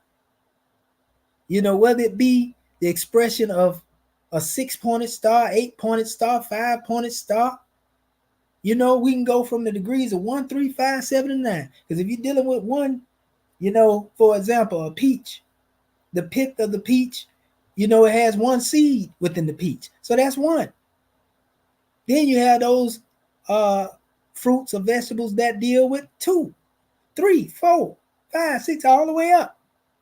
So mathematics is a language that is expressed at the very essence of just dealing with fruits and vegetables. Less known when we go into the creation of the universe. We can see the multiplicity of addition and division and algebra, alchemy unfolding right there before our eyes. So who do you think has the power to direct the force and make the choice of manifesting something? Yeah, the great God Allah did it from the beginning, but you have the power to do the same thing. If you are a thinking person, you can direct the force, and when you do the work, after the work is done, the power is no more. Now, I'm going to give you something in closing this out. And I read from this book in a previous session. Y'all didn't get to see it. Or maybe you did. But this is coming from the hieroglyphic words of power. And this is page 1. Listen to this. And we're going to open up the floor in a minute. It says, words are magic. Thoughts create actions that manifest forms. No matter what language you are using, English, Chinese, or the language of hieroglyphs, thoughts are things. Ancient Egyptians knew this to be true. They called their sacred writings Heka. The concept of Heka contained all potentiality. It is consciousness itself. You are already inside of the world of magic at this moment. The late Egyptologist John Anthony West was fond of saying that the ancients would have seen the entire cosmos as one monumental magical act. And this is the manifestation of consciousness as the material world. As a working definition, the ancients knew Heka as a perspective, language that created realities through the exact words uttered at the right time, properly intoned, and filled with a heady intention. So this is talking about vibration, tone, at the right time, and the intention behind the tone and the vibration. Heka was the alchemy or alchemical energy of the ancient world. It was a basic metaphysical concept that our thoughts and how we speak them create our reality. So you got to be careful what you think and be careful what you speak. Like dream language and poetry, hieroglyphs work on multiple levels, encompassing all levels simultaneously. They are symbolic and sensory image. See, I've been trying to tell these cats this many different times. I've been saying this now before I even got this book. Just got this book. But I've been telling these people, there's somebody else done wrote on it, already. They are symbolic sensory image and vibratory sound, filled with mythologies, narrative that are embedded within the hieroglyph. The poet Ezra Pound called these three: Panaphia, Melaphia, and Logophia, logo at the root. It says the essential ingredients of poetry. It takes intuitive leaps to make full sense of a single hieroglyphic word, much less a sentence written in hieroglyphs. See, they ain't talking about mere writing. They talking about, the metaphysics behind this. This is what Prophet Noble Drew Ali taught us when he was speaking of YEHOSHUA going within the chambers, reflecting on the soul. And he was told to reflect upon the meaning of the hieroglyphs. That's what they talking about right here. Word of the gods. Hieroglyphs are inherently poetic language, as well as a magical language, which creates a spell in those who understand it. The high priests who knew the ancient texts and copied the words, transforming death into life inside of the corridors of the Egyptian tombs and papyrus scrolls, also knew that the hieroglyphs were oracular. They interpreted dreams and oracles in the same way they use the language inside the scrolls. What does it mean that thoughts are things? Because we talk about the hieroglyphs represent ideas of expression, right? Instead of letters. Thoughts are the DNA of the universe, containing a code that gives form to our physical life experience. Without sensation, our substance we could not grasp any thought form. Yet symbols are much more complicated. The Lascaux cave paintings of cattle, for example, contain complex series of dots that were discovered to contain star patterns of the constellations representing Taurus and the Pleiades, more than simply meaning I am hunting a spotted ox. The paintings contain embedded information about the time of the year and the herds were likely to travel along a particular path. Arts affords more than quaint cracker barrel decor. It offers important recorded information about how to amplify one's quality of life while providing a sense of order and beauty. But yeah, they go into some powerful measures. They say, I believe that was the case with the Egyptian scribe. They say, who engaged in three-dimensional art, language, and architecture. For the ancient Egyptian priests, scribes, and visual artists, the manic arts they used built doorways into ancient mystery, interlinked science, spirit, and consciousness. Humankind continues to move through these open doorways, now as then, to create new worlds. It becomes entirely possible that the hieroglyphs draw us into the transformative states of consciousness. These 5 millennia later, just as hieroglyphs moved and motivated the ancient mind toward its return to the source, we no longer are talking about art as an individual expression of consciousness, or even a cultural phenomenon. We're talking about the artistic process as consciousness itself, the universal pattern of our creative human DNA. You know, man, they go in this thing. I'm going to read this last portion. I'm going to close it out because I'm jumping through portions of this chapter.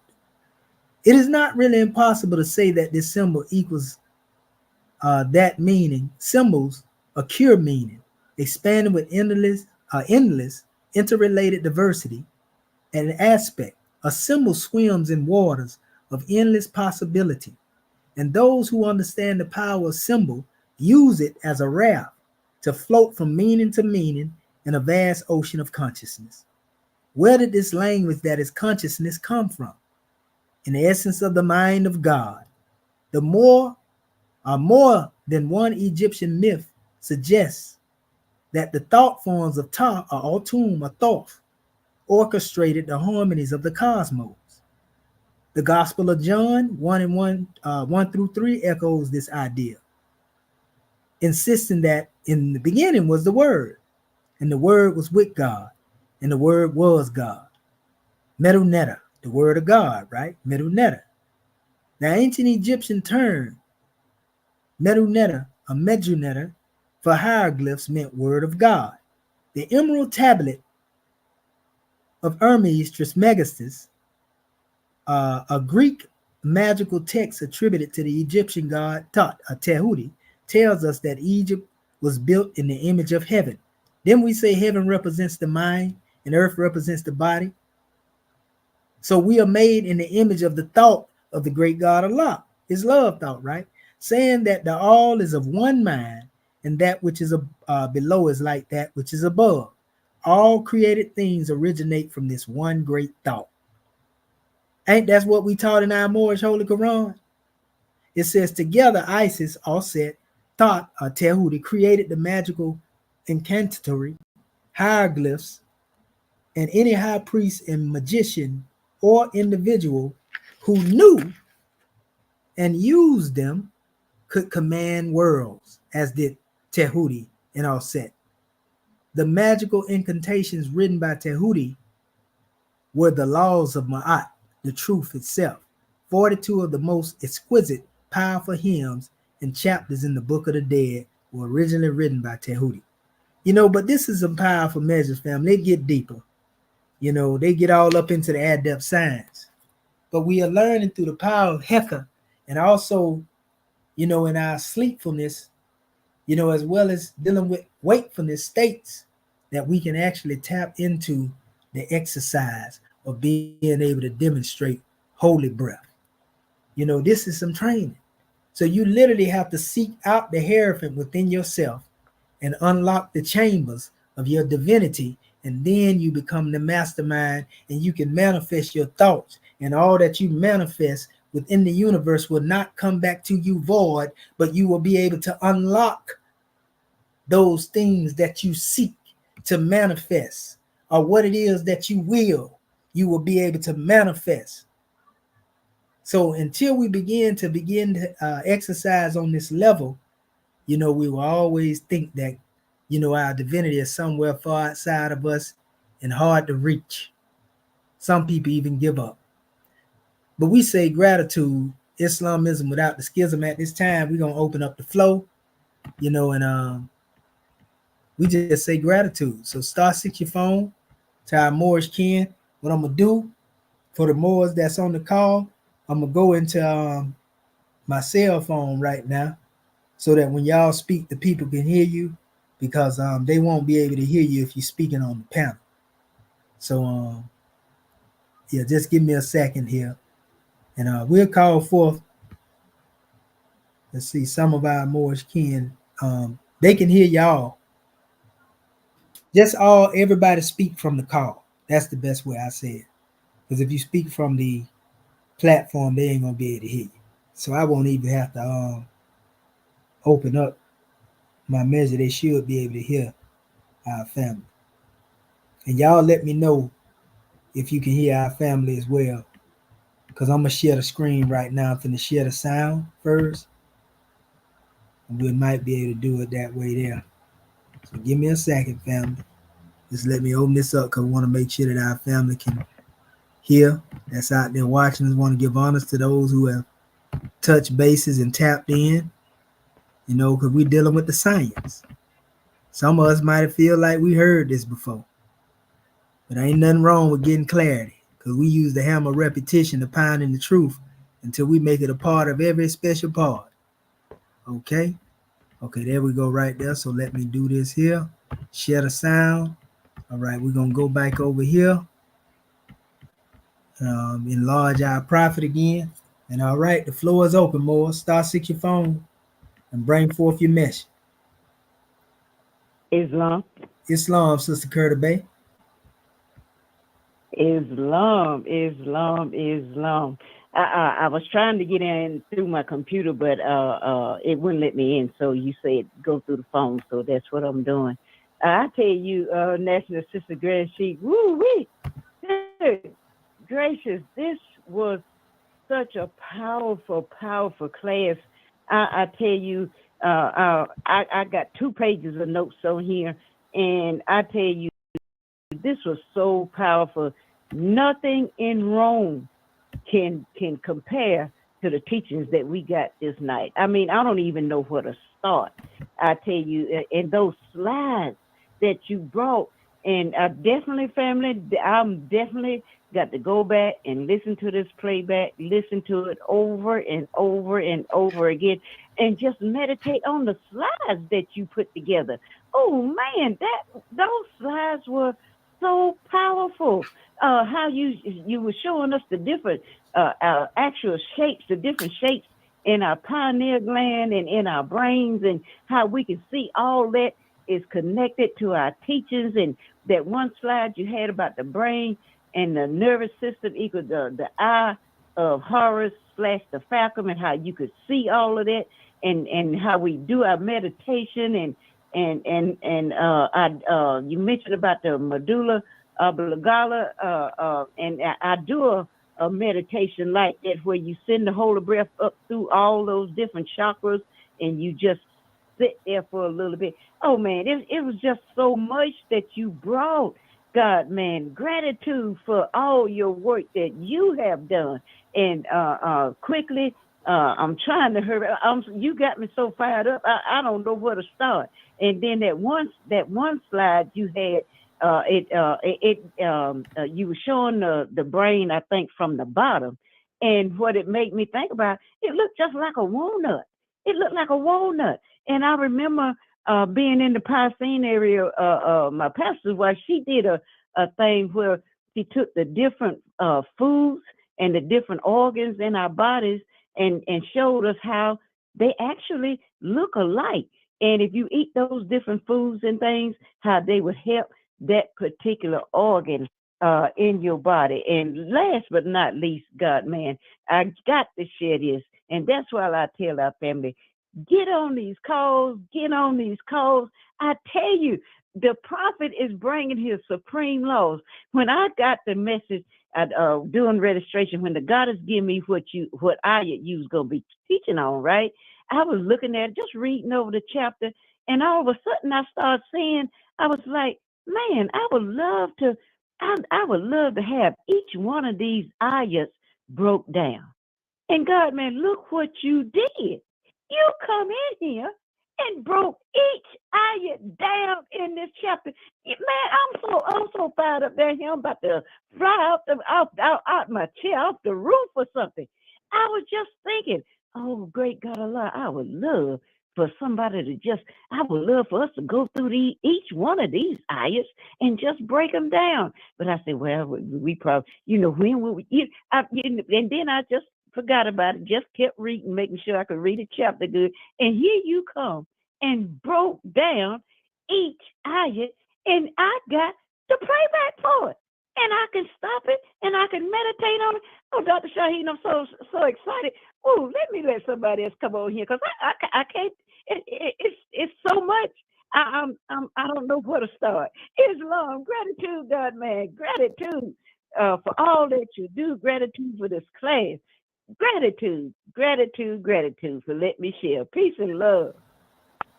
And peace and love to you as well, Goddess and Queen. Well, you know how the chairman said. He said, if you don't want to know them, more to know, don't think it. And so we definitely connected through the line of divinity, Goddess. There's a line of divinity that is extending throughout the love thought. So Allah's lead on, the victory is sure. Islam ism without the schism. All right. Next more. The floor is still open. Islam, man. Man. First, I got to rise and give all manner of praise to Allah, honor to the Prophet, honor to our theocratic government, our royal council, our flag, seal, emblem, our divine constitution, our swift angels, muftis, citizens, alike, honor to all the Moors that are here in attendance, all the ones that know, all the ones that don't.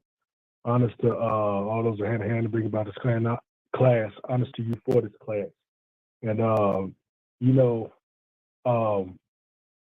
when they say the treasures that pour forth, you have poured forth, man, if you don't get it, if you can't get it clear from here, I don't even know.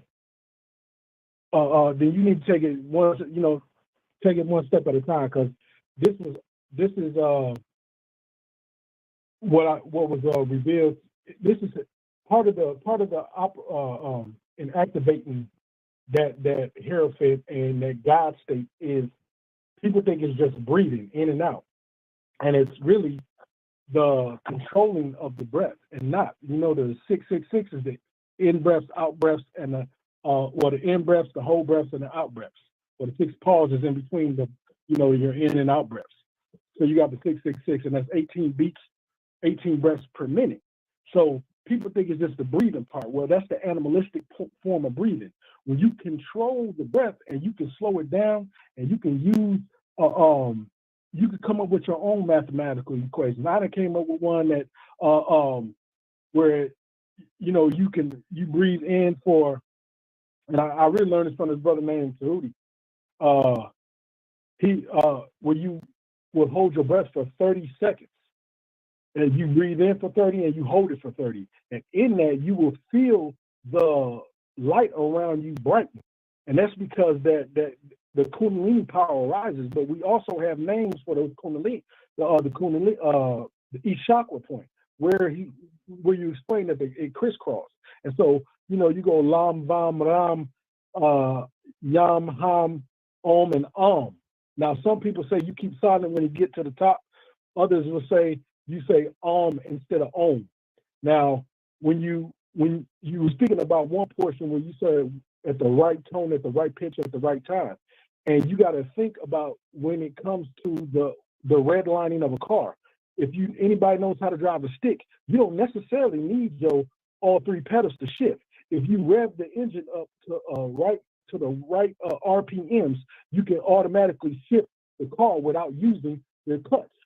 So that's the same thing when you're talking about exercising the breath, is you have to learn when the point is to breathe in and out. And what it does, if you look in the back of the Meta book, it will show you on 1, 2, 3, 4, 5, 6, I think it goes up to 9, on when the in and out breaths and how to exercise it.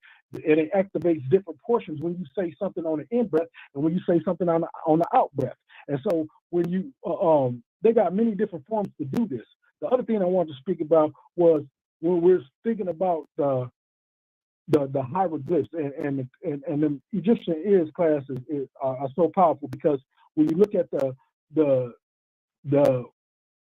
nature, when it's talking about the nature of a thing, everything in the manifest is a proportion of us as a one unit, and we all have that same portion, and it's the universal one that we all are linked up to, and each of us represents a portion of the universal will. You know, as you see the falcon, you see the eye, you see the even what looks like, and I'm gonna say not the falcon, but it even looks like a hummingbird.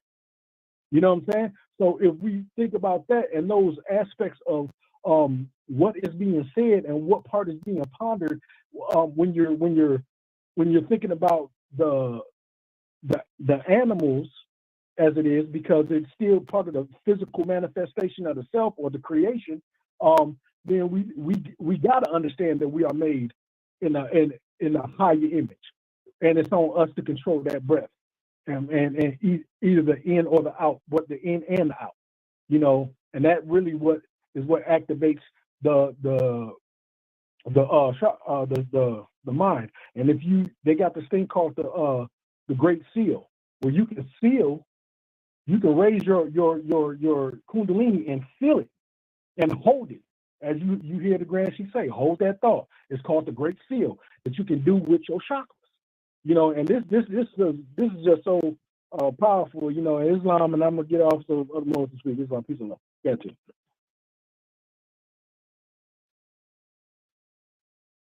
And gratitude, grand man, gratitude. We give honor to you for that love thought. Yeah, that's right.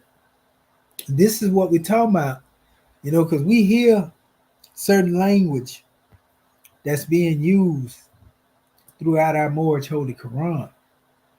But there are keys to the universal activation of these powers, whether we know it or not. You know, and it's time for us to begin to utilize that saving power, tap into it. You know, so we just say gratitude. Islam is without the schism. I see somebody said in our chat, did you say Quran? I'm out of here. Luck, Niyaga. You know, we meeting a lot of our people, sad to say, within the community, you know, that we can tell haven't really tapped into consciousness, because our ancestors have never taught prejudice.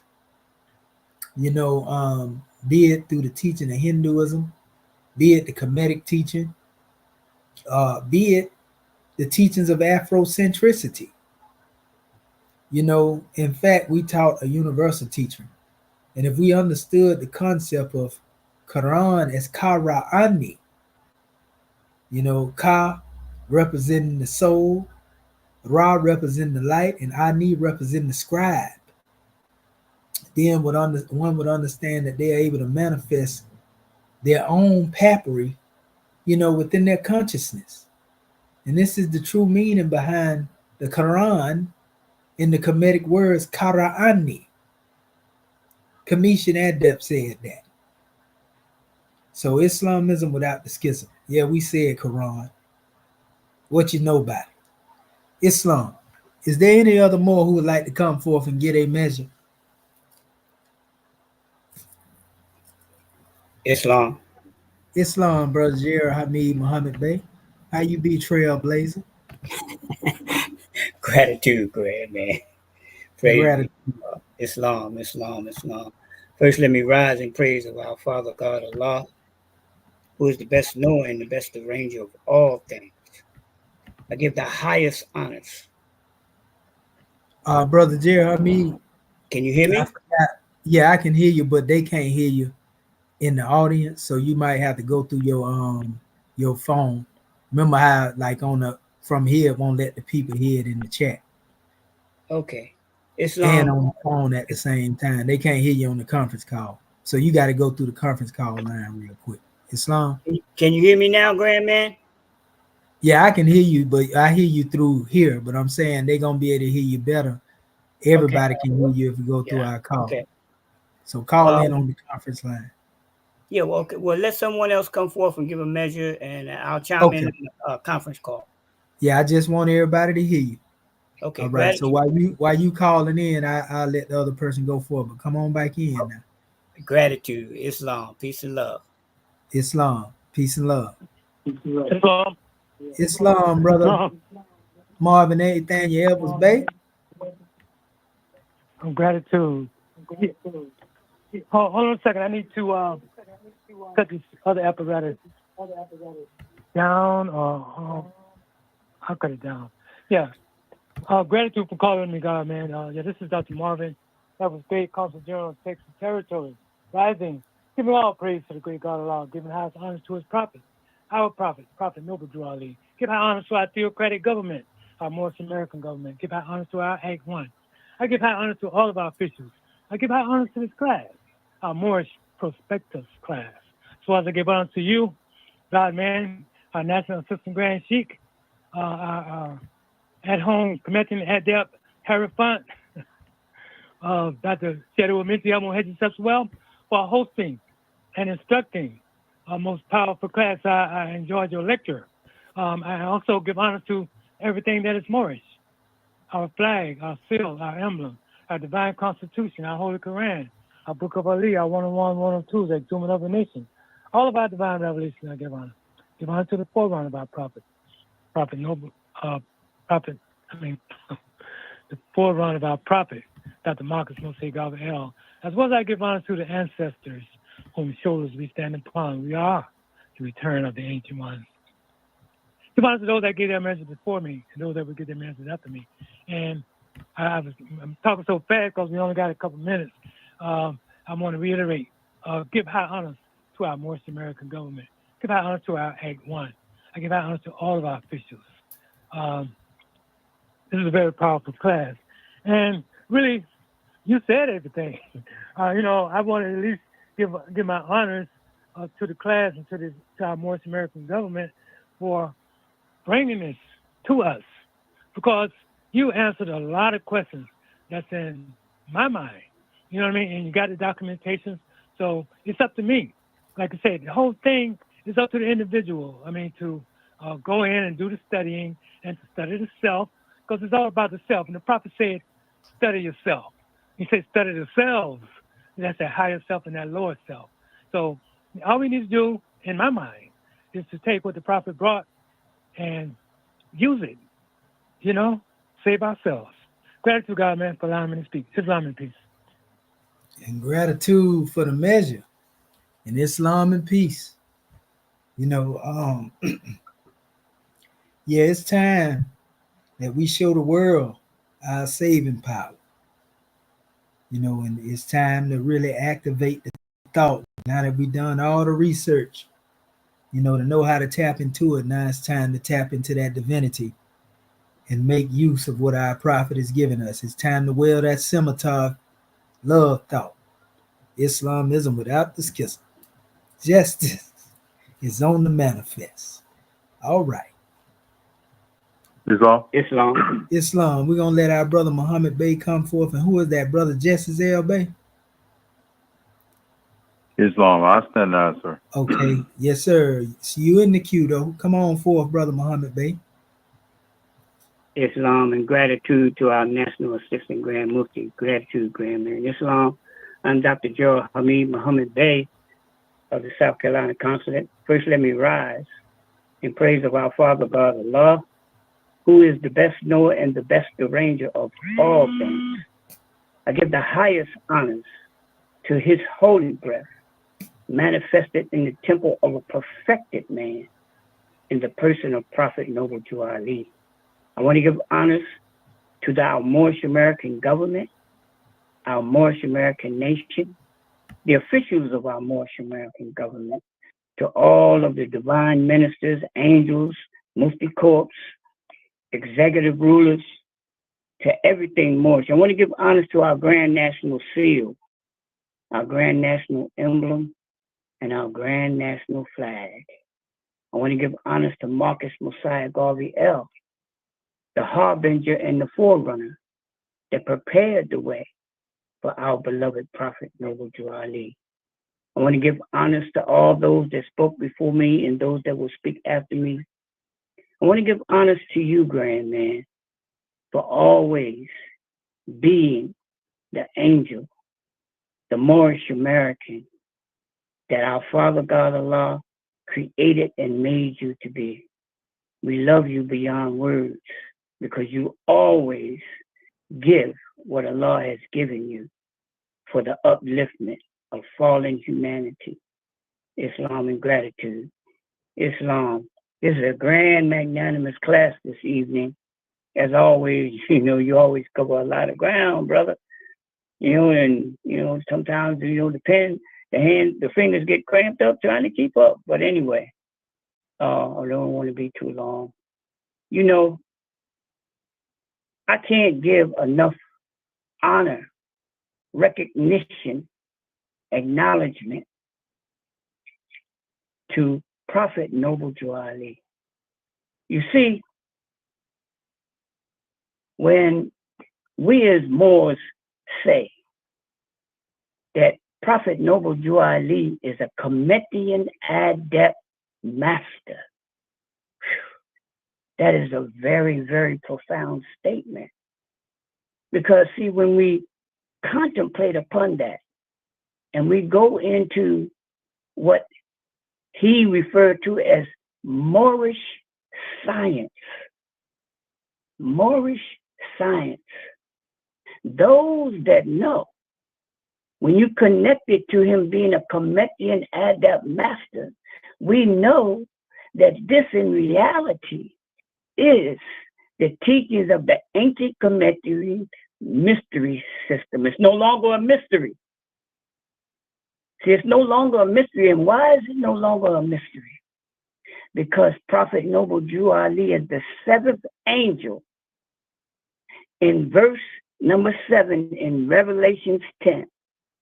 He came and revealed the mystery of God, that Allah and man were one. And in that revealing, everything that was, is, and evermore will be is there. It's a lifelong study. So getting on to the lesson. Oh, man, brother. Man, when we're talking about this, the ethers cause these powers to be.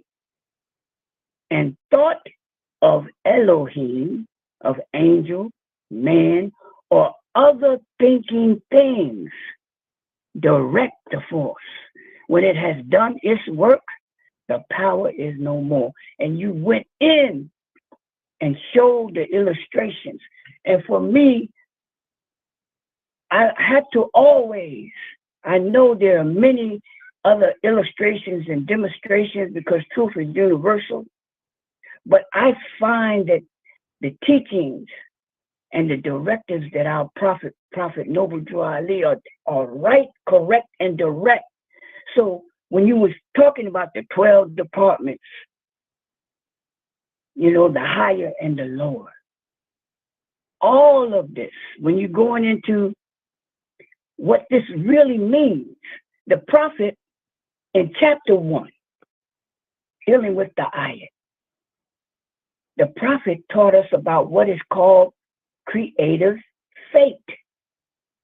Now, in the science of Moorish study, or the study of Moorish science and the teachings, what is creative fate? Creative fate is what?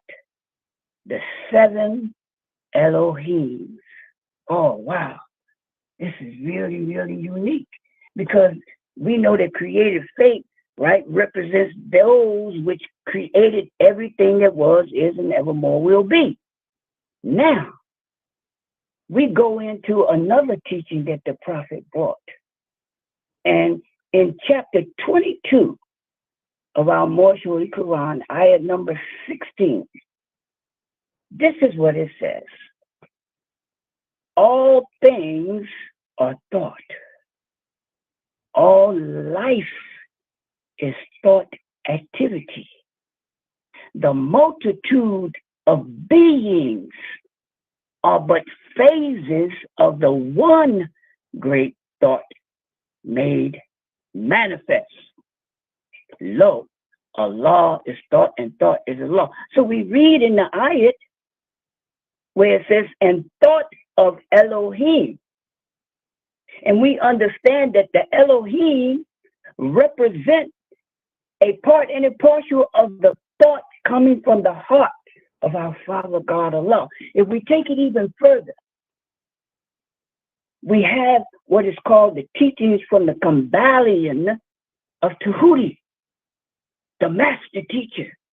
And when you go into these 7 universal principles, which are laws, and we know that laws govern all events, we find that they explain everything that you brought forth tonight and more. When we start talking about the law of what? Oh, mentalism, all things are thought. The law of correspondence, as above, so below. The law of vibration, everything vibrates. The law of rhythm, everything has a rhythm. The law of polarity, which is a difference between the 2 points of what we would call like night and day, hot and cold, which seemingly presents a duality, but in reality, they are one. And then we come to the reality of which you touched on, and you touched on all of these, cause and effect. The cause that brings about the effect, which ends up being in the sense of a gender, not in terms of male and female, but in terms of the principles of feminine and masculine.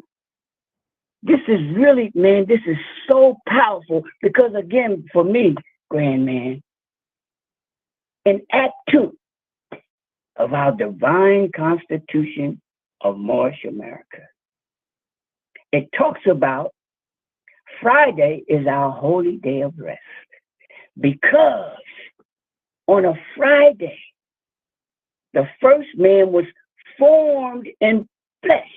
So when we look at these 7 universal principles and laws and everything that you illustrated, starting from the plane of spirit to the plane of soul to the plane of things made manifest, we can see the descending, so-called, using that word, of the thought of Allah, that energy, that vibration, descending down through these 7 phases till it becomes a manifest. And then the second part of Act 2. See, the same way that we so-called fell on this plane of manifestation, the plane of matter, is the same method that we have to rise or get out of the flesh. Because part 2 says, and on a Friday, the first man departed out of his flesh and ascended unto his Father God Allah. How do we depart out of flesh? Well, the prophet said, if he could just get me to thinking, I'd save myself. So everything begins with the thought. This is what I received tonight, grand man, because it gave an insight. This gives us an insight, as I believe it was Dr. Marvin Edwards Bay, right? The Divine Minister of Texas. I mean, Consul General, excuse me, pardon me, bro. Right? What did he say? The prophet gave us the number 1 instruction other than who made you. If you would ask me what to study, I would say, study yourself. And after you have well studied and come back and ask again, what's next? I would say, study yourself. So that's what the ancestors said. Siata naughty, know thyself. So Islam, and gratitude for letting me share, grand man. Man, this is very, very powerful and revealing class. Gratitude, peace, and love.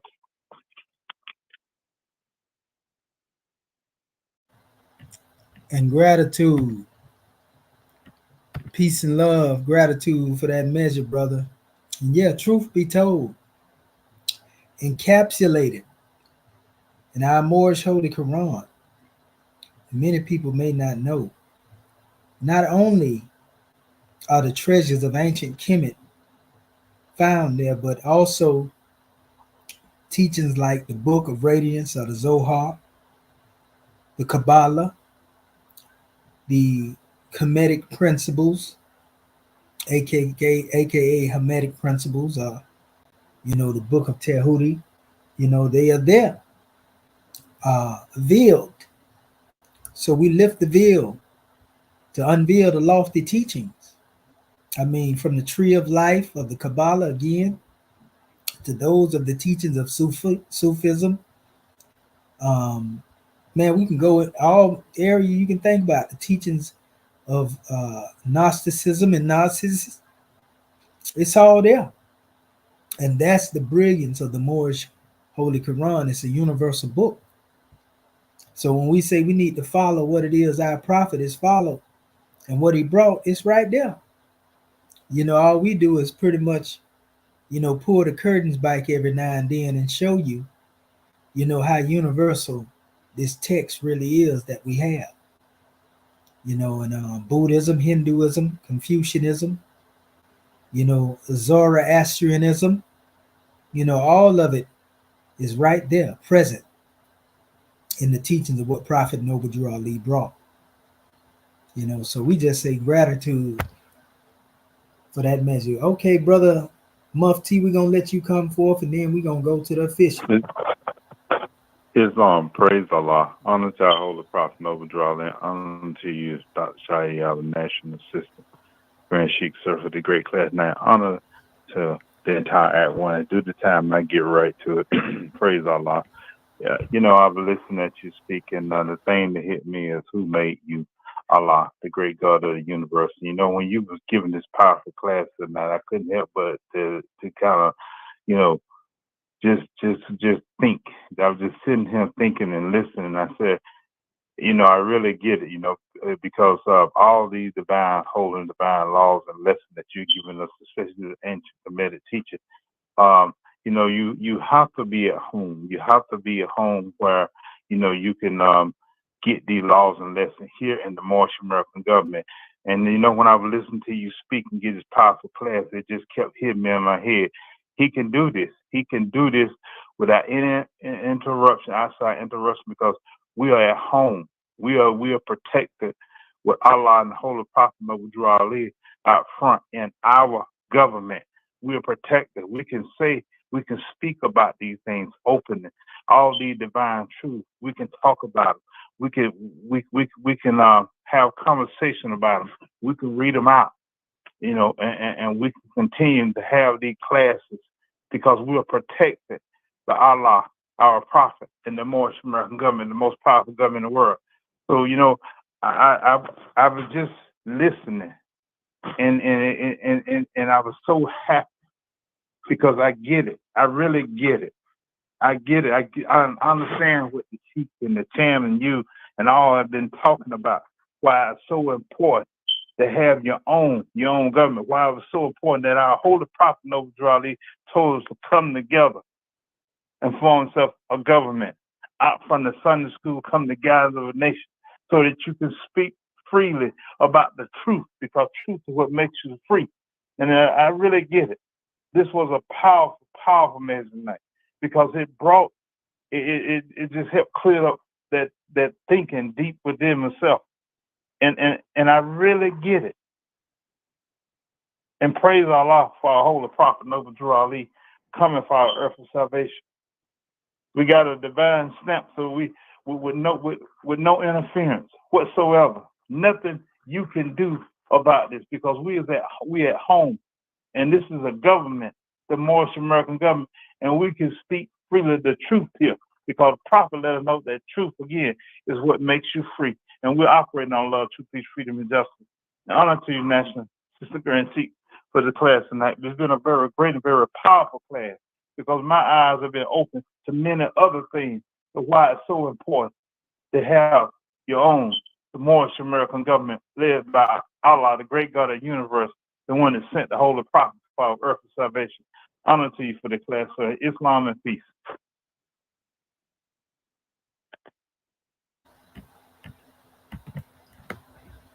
And honors to you as well, brother. Gratitude. Islam and peace indeed.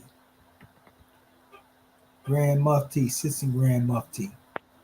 But let us call forth our beloved officials, starting with Sister Alseta Moon Air. Islam, are you there, Sister? Sissy, Grand National Secretary of State.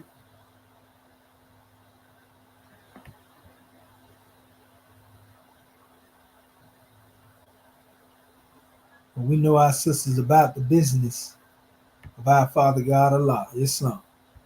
But let us call forth our National Grand Mufti of Moorish America, Dr. Kanchi Ma'at Herubay. Islam, you there, Grand Man?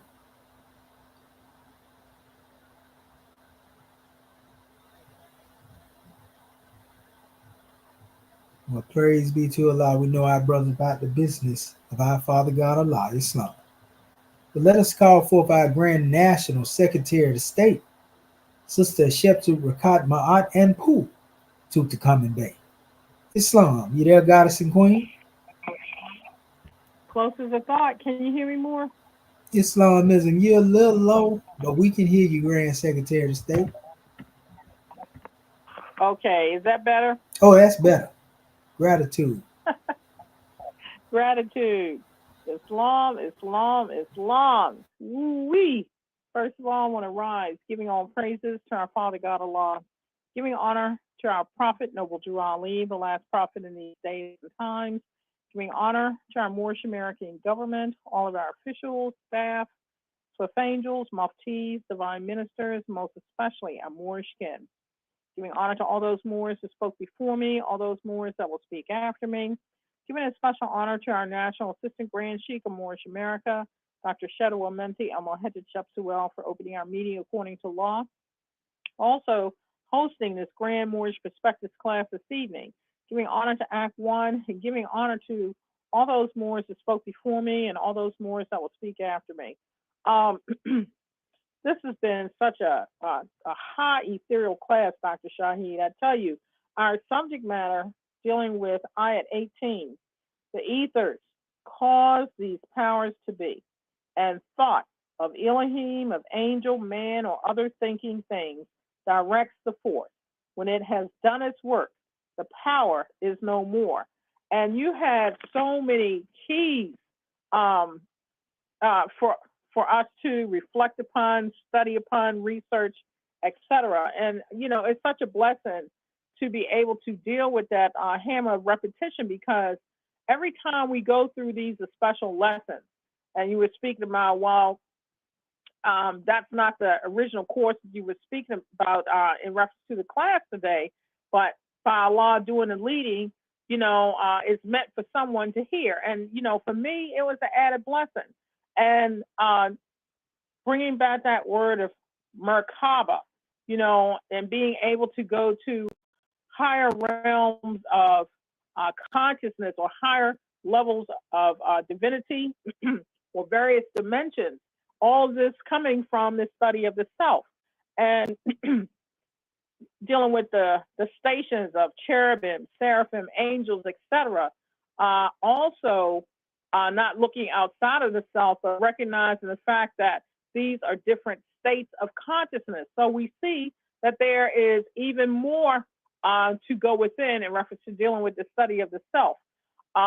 Being able to eat, read, see, hear, etc., consciousness, recognizing the necessity to surround ourselves with that purity, that love divine, no matter what form it comes in.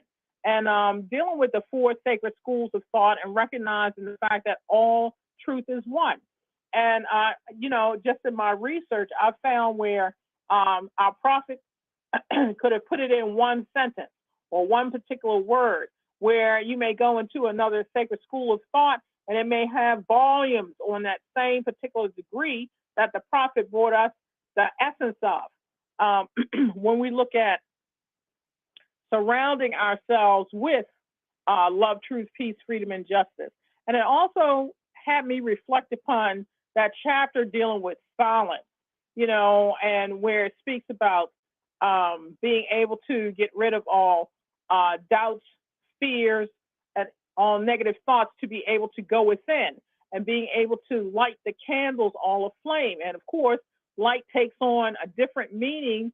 We're not just speaking about the light on a manifest level, but coming down to the level of truth and being that a special truth.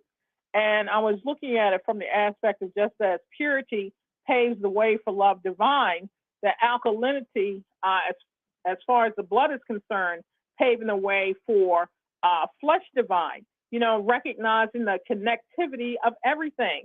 So it brought even more clarity to the statement of the universal order of things and how everything is connected, breaking that word universe down to uni, dealing with the oneness. And this is what the prophet is always speaking to us about, how everything is connected and how it is critical to guard our particular thoughts, because in essence, whatever we're thinking, by thought being the cause of it all, we are creating our own universe. And so it's up to us being gods if we want to live in a state of paradise or bliss, or live in a state of hell. And, in essence, damning our own selves by putting limitations on ourselves or separating ourselves from Allah. So, it just goes back to the demonstration of being able to rise to the occasion of recognizing how connected we are to our source of divinity. And those three master words that you brought forth, dealing with omnipresence, omnipotence, and omniscience. Even though we have attributed it to the Creator himself, by us being a spirit and a part of the great God Allah, this is us as well.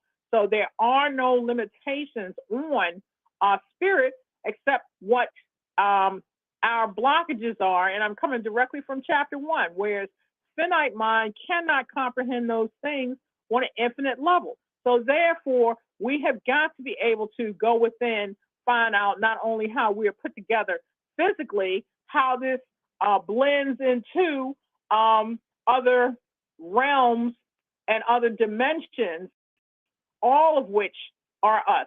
So this has just been such a beautiful class. I'm definitely going to listen to the playback again, because as Dr. Dendra stated, these slides that you brought forth, it just brought forth even more clarity, and everything is that the prophet brought to us are keys. And it's up to us to take these keys and see and make it, in essence, applicable to ourselves, to be able to lock the doors to our own divinity. So gratitude more for calling me for such a beautiful and powerful class. Much peace and love to all of my Moorish kin, and our chairman is not available this evening. Gratitude for the blessing. Peace and love. And gratitude to you as well, and the Tribe of Endurance Grand National Secretary of State, for the many years of the work that you all have done, and still being here on the manifest, full of youthfulness, so to speak, when it comes to bringing us this special light and being as active as you are. We give honors to you for all the work that you do. It's an honor to be able to stand upon the shoulders of giants, such as the Tribe of Endurance and Act One, and all of our Moorish kin within the sound of my voice. So Islamism without the schism. Yes, Islam. Well, all right. Honors to our Grand National Chairman as well, by the way, Dr. Akin Acton Pert M. Hill Rutu to come in Bay. But let us call forth our National Grand Sheikh, Dr. Serapis Amin Rael, National Grand Sheikh of Moorish America. Islam, you there, Grand Man?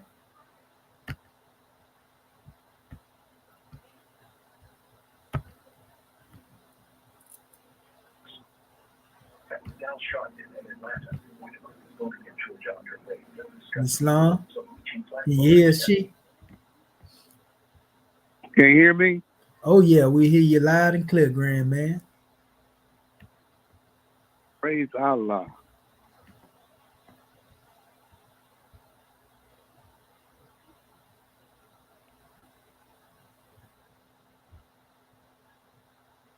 Yes, sir. If you're speaking, Grand Sheikh, we can't hear you. Islam. Can you hear me now? Yes, sir. We can hear you, Grand Man.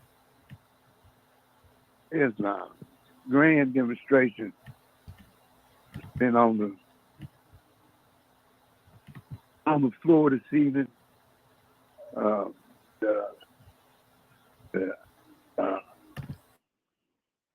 fame of Allah's love. You spoke about it in the sense of it being in like I call it like an echo chamber. You say something and it can continue to repeat itself on and on until you change the code in it.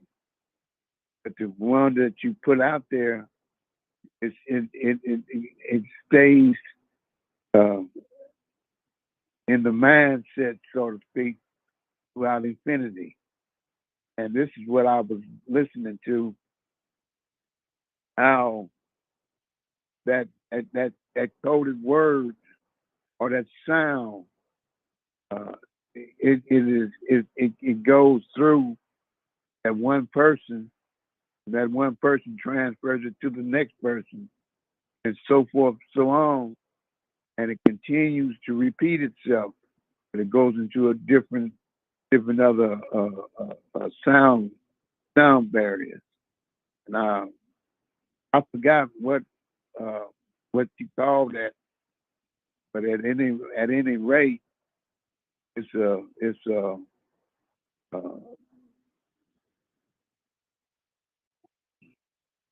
bringing up the tone, and this is what I was listening to primarily, the tone, and it had different chimes, like it chimes, and gives one that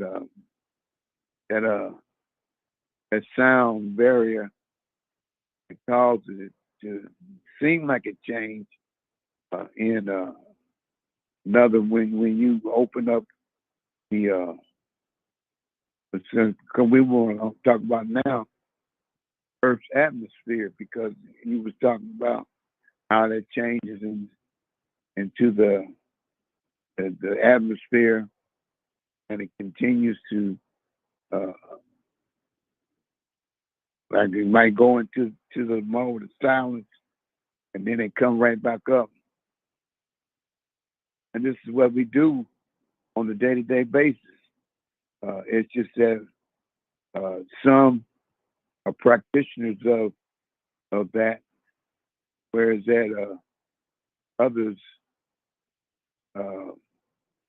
inherit it, and it becomes we call it the living gospel, and practice to give one a drawing of Allah's love in opening up the we would call it the aspect of how that changes Islam.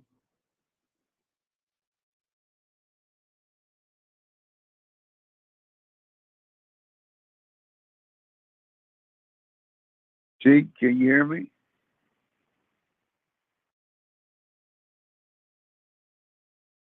Sir, we hear you, grand man. Yes, sir. Can you hear me, Grand Sheik?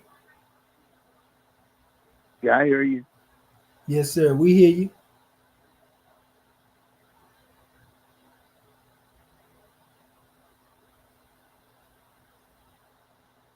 Islam.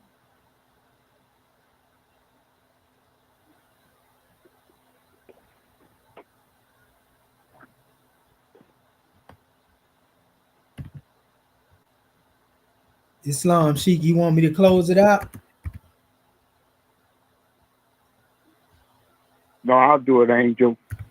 Okay. Gratitude. Thank you. Islam. January 15, 1929. Warning from the prophet to be read in every meeting. Hereby inform all citizens that must end all radical agitating speeches while they work in their homes on the streets. We are for peace and not destruction. Stop playing your cards. Or stop flashing your cards for Europeans. It causes confusion. When your card is for your salvation, faith to obey these orders will be a severe consequence. We have to love, truth, peace, freedom, and justice. And when these principles are violated, justice then will take its course. Any citizen or group of citizens who hold malicious feelings towards the government or the prophet or violate the divine covenant of the Moorish movement to receive their reward from Allah for their unjust deeds. All true Moors will and must obey the laws laid down to them by the prophets. They lose confidence in their prophets. They should turn in their card and button, each one interpret the prayers and return to the state by the prophet found you. This is an everlasting movement founded by the prophet. For this holy divine movement founded by the prophet. The prophet is sending out divine pleas to all Muslim men to do their part in protecting the prophet and the government. This is an everlasting movement founded by the prophet through the will of God to redeem the people from the sinful ways. For the prophet to our leaders. This divine warning is supreme laws now. It will be enforced by the state government hereby. Islam, Islam, Islam. You are the children of one father, provided for by his care, the rest of one mother has given you son. The bond of affection, therefore, unite you with thy brothers. The peace and happiness may dwell in thy father's house. When you separate in the world, remember the relation that binds you to love and unity. And pray not a stranger for thy own blood. Thy brothers in adversity assist him. If our sisters in trouble, forsake her not. So shall the fortunes of our Father. Give it to the support of the whole race. His care be continued to you all in your love to each other. Islam, Islam, Islam. This means the Christian clothes according to Act 2 of our divine constitution. And love, truth, peace, freedom, and justice. Go in peace, Moors. May Allah continue to bless and guide you along the way. Islam. Grand class. Powerful class, powerful class. Peace, Grand love, class. New York City. Praise Grand God. class. Great class. Very Great class. I love all you more. Grand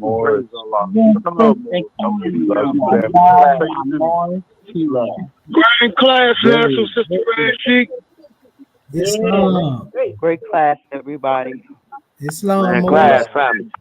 We love you, Moors, for all your Grand contributions. This session is no longer being recorded. And gratitude to the family out there that also showed up. All of y'all, Moors. We love you. Islam. So when y'all teach me how to float, Charles Boyle, Lisa Nicole Moya Bayell, Atham 79, Marquise, everybody. Luck, Yanagna, Don L, Malik L Bay, Gary Miles Bay, Akuja Hootie Bay, Cena Renee Bay, all y'all, we love you. And don't forget to check in more as we get ready to have our consortium class. All the consul generals at 10 o'clock. Islam. We ain't gonna be long, but we're gonna be strong. Islam. Peace and love. peace and love. Islam. All right, more. See y'all in the next more. Goodbye. Peace and love, family. We love y'all with love and divine. Uncle Ajess of life, health, and healing power on you all. Peace.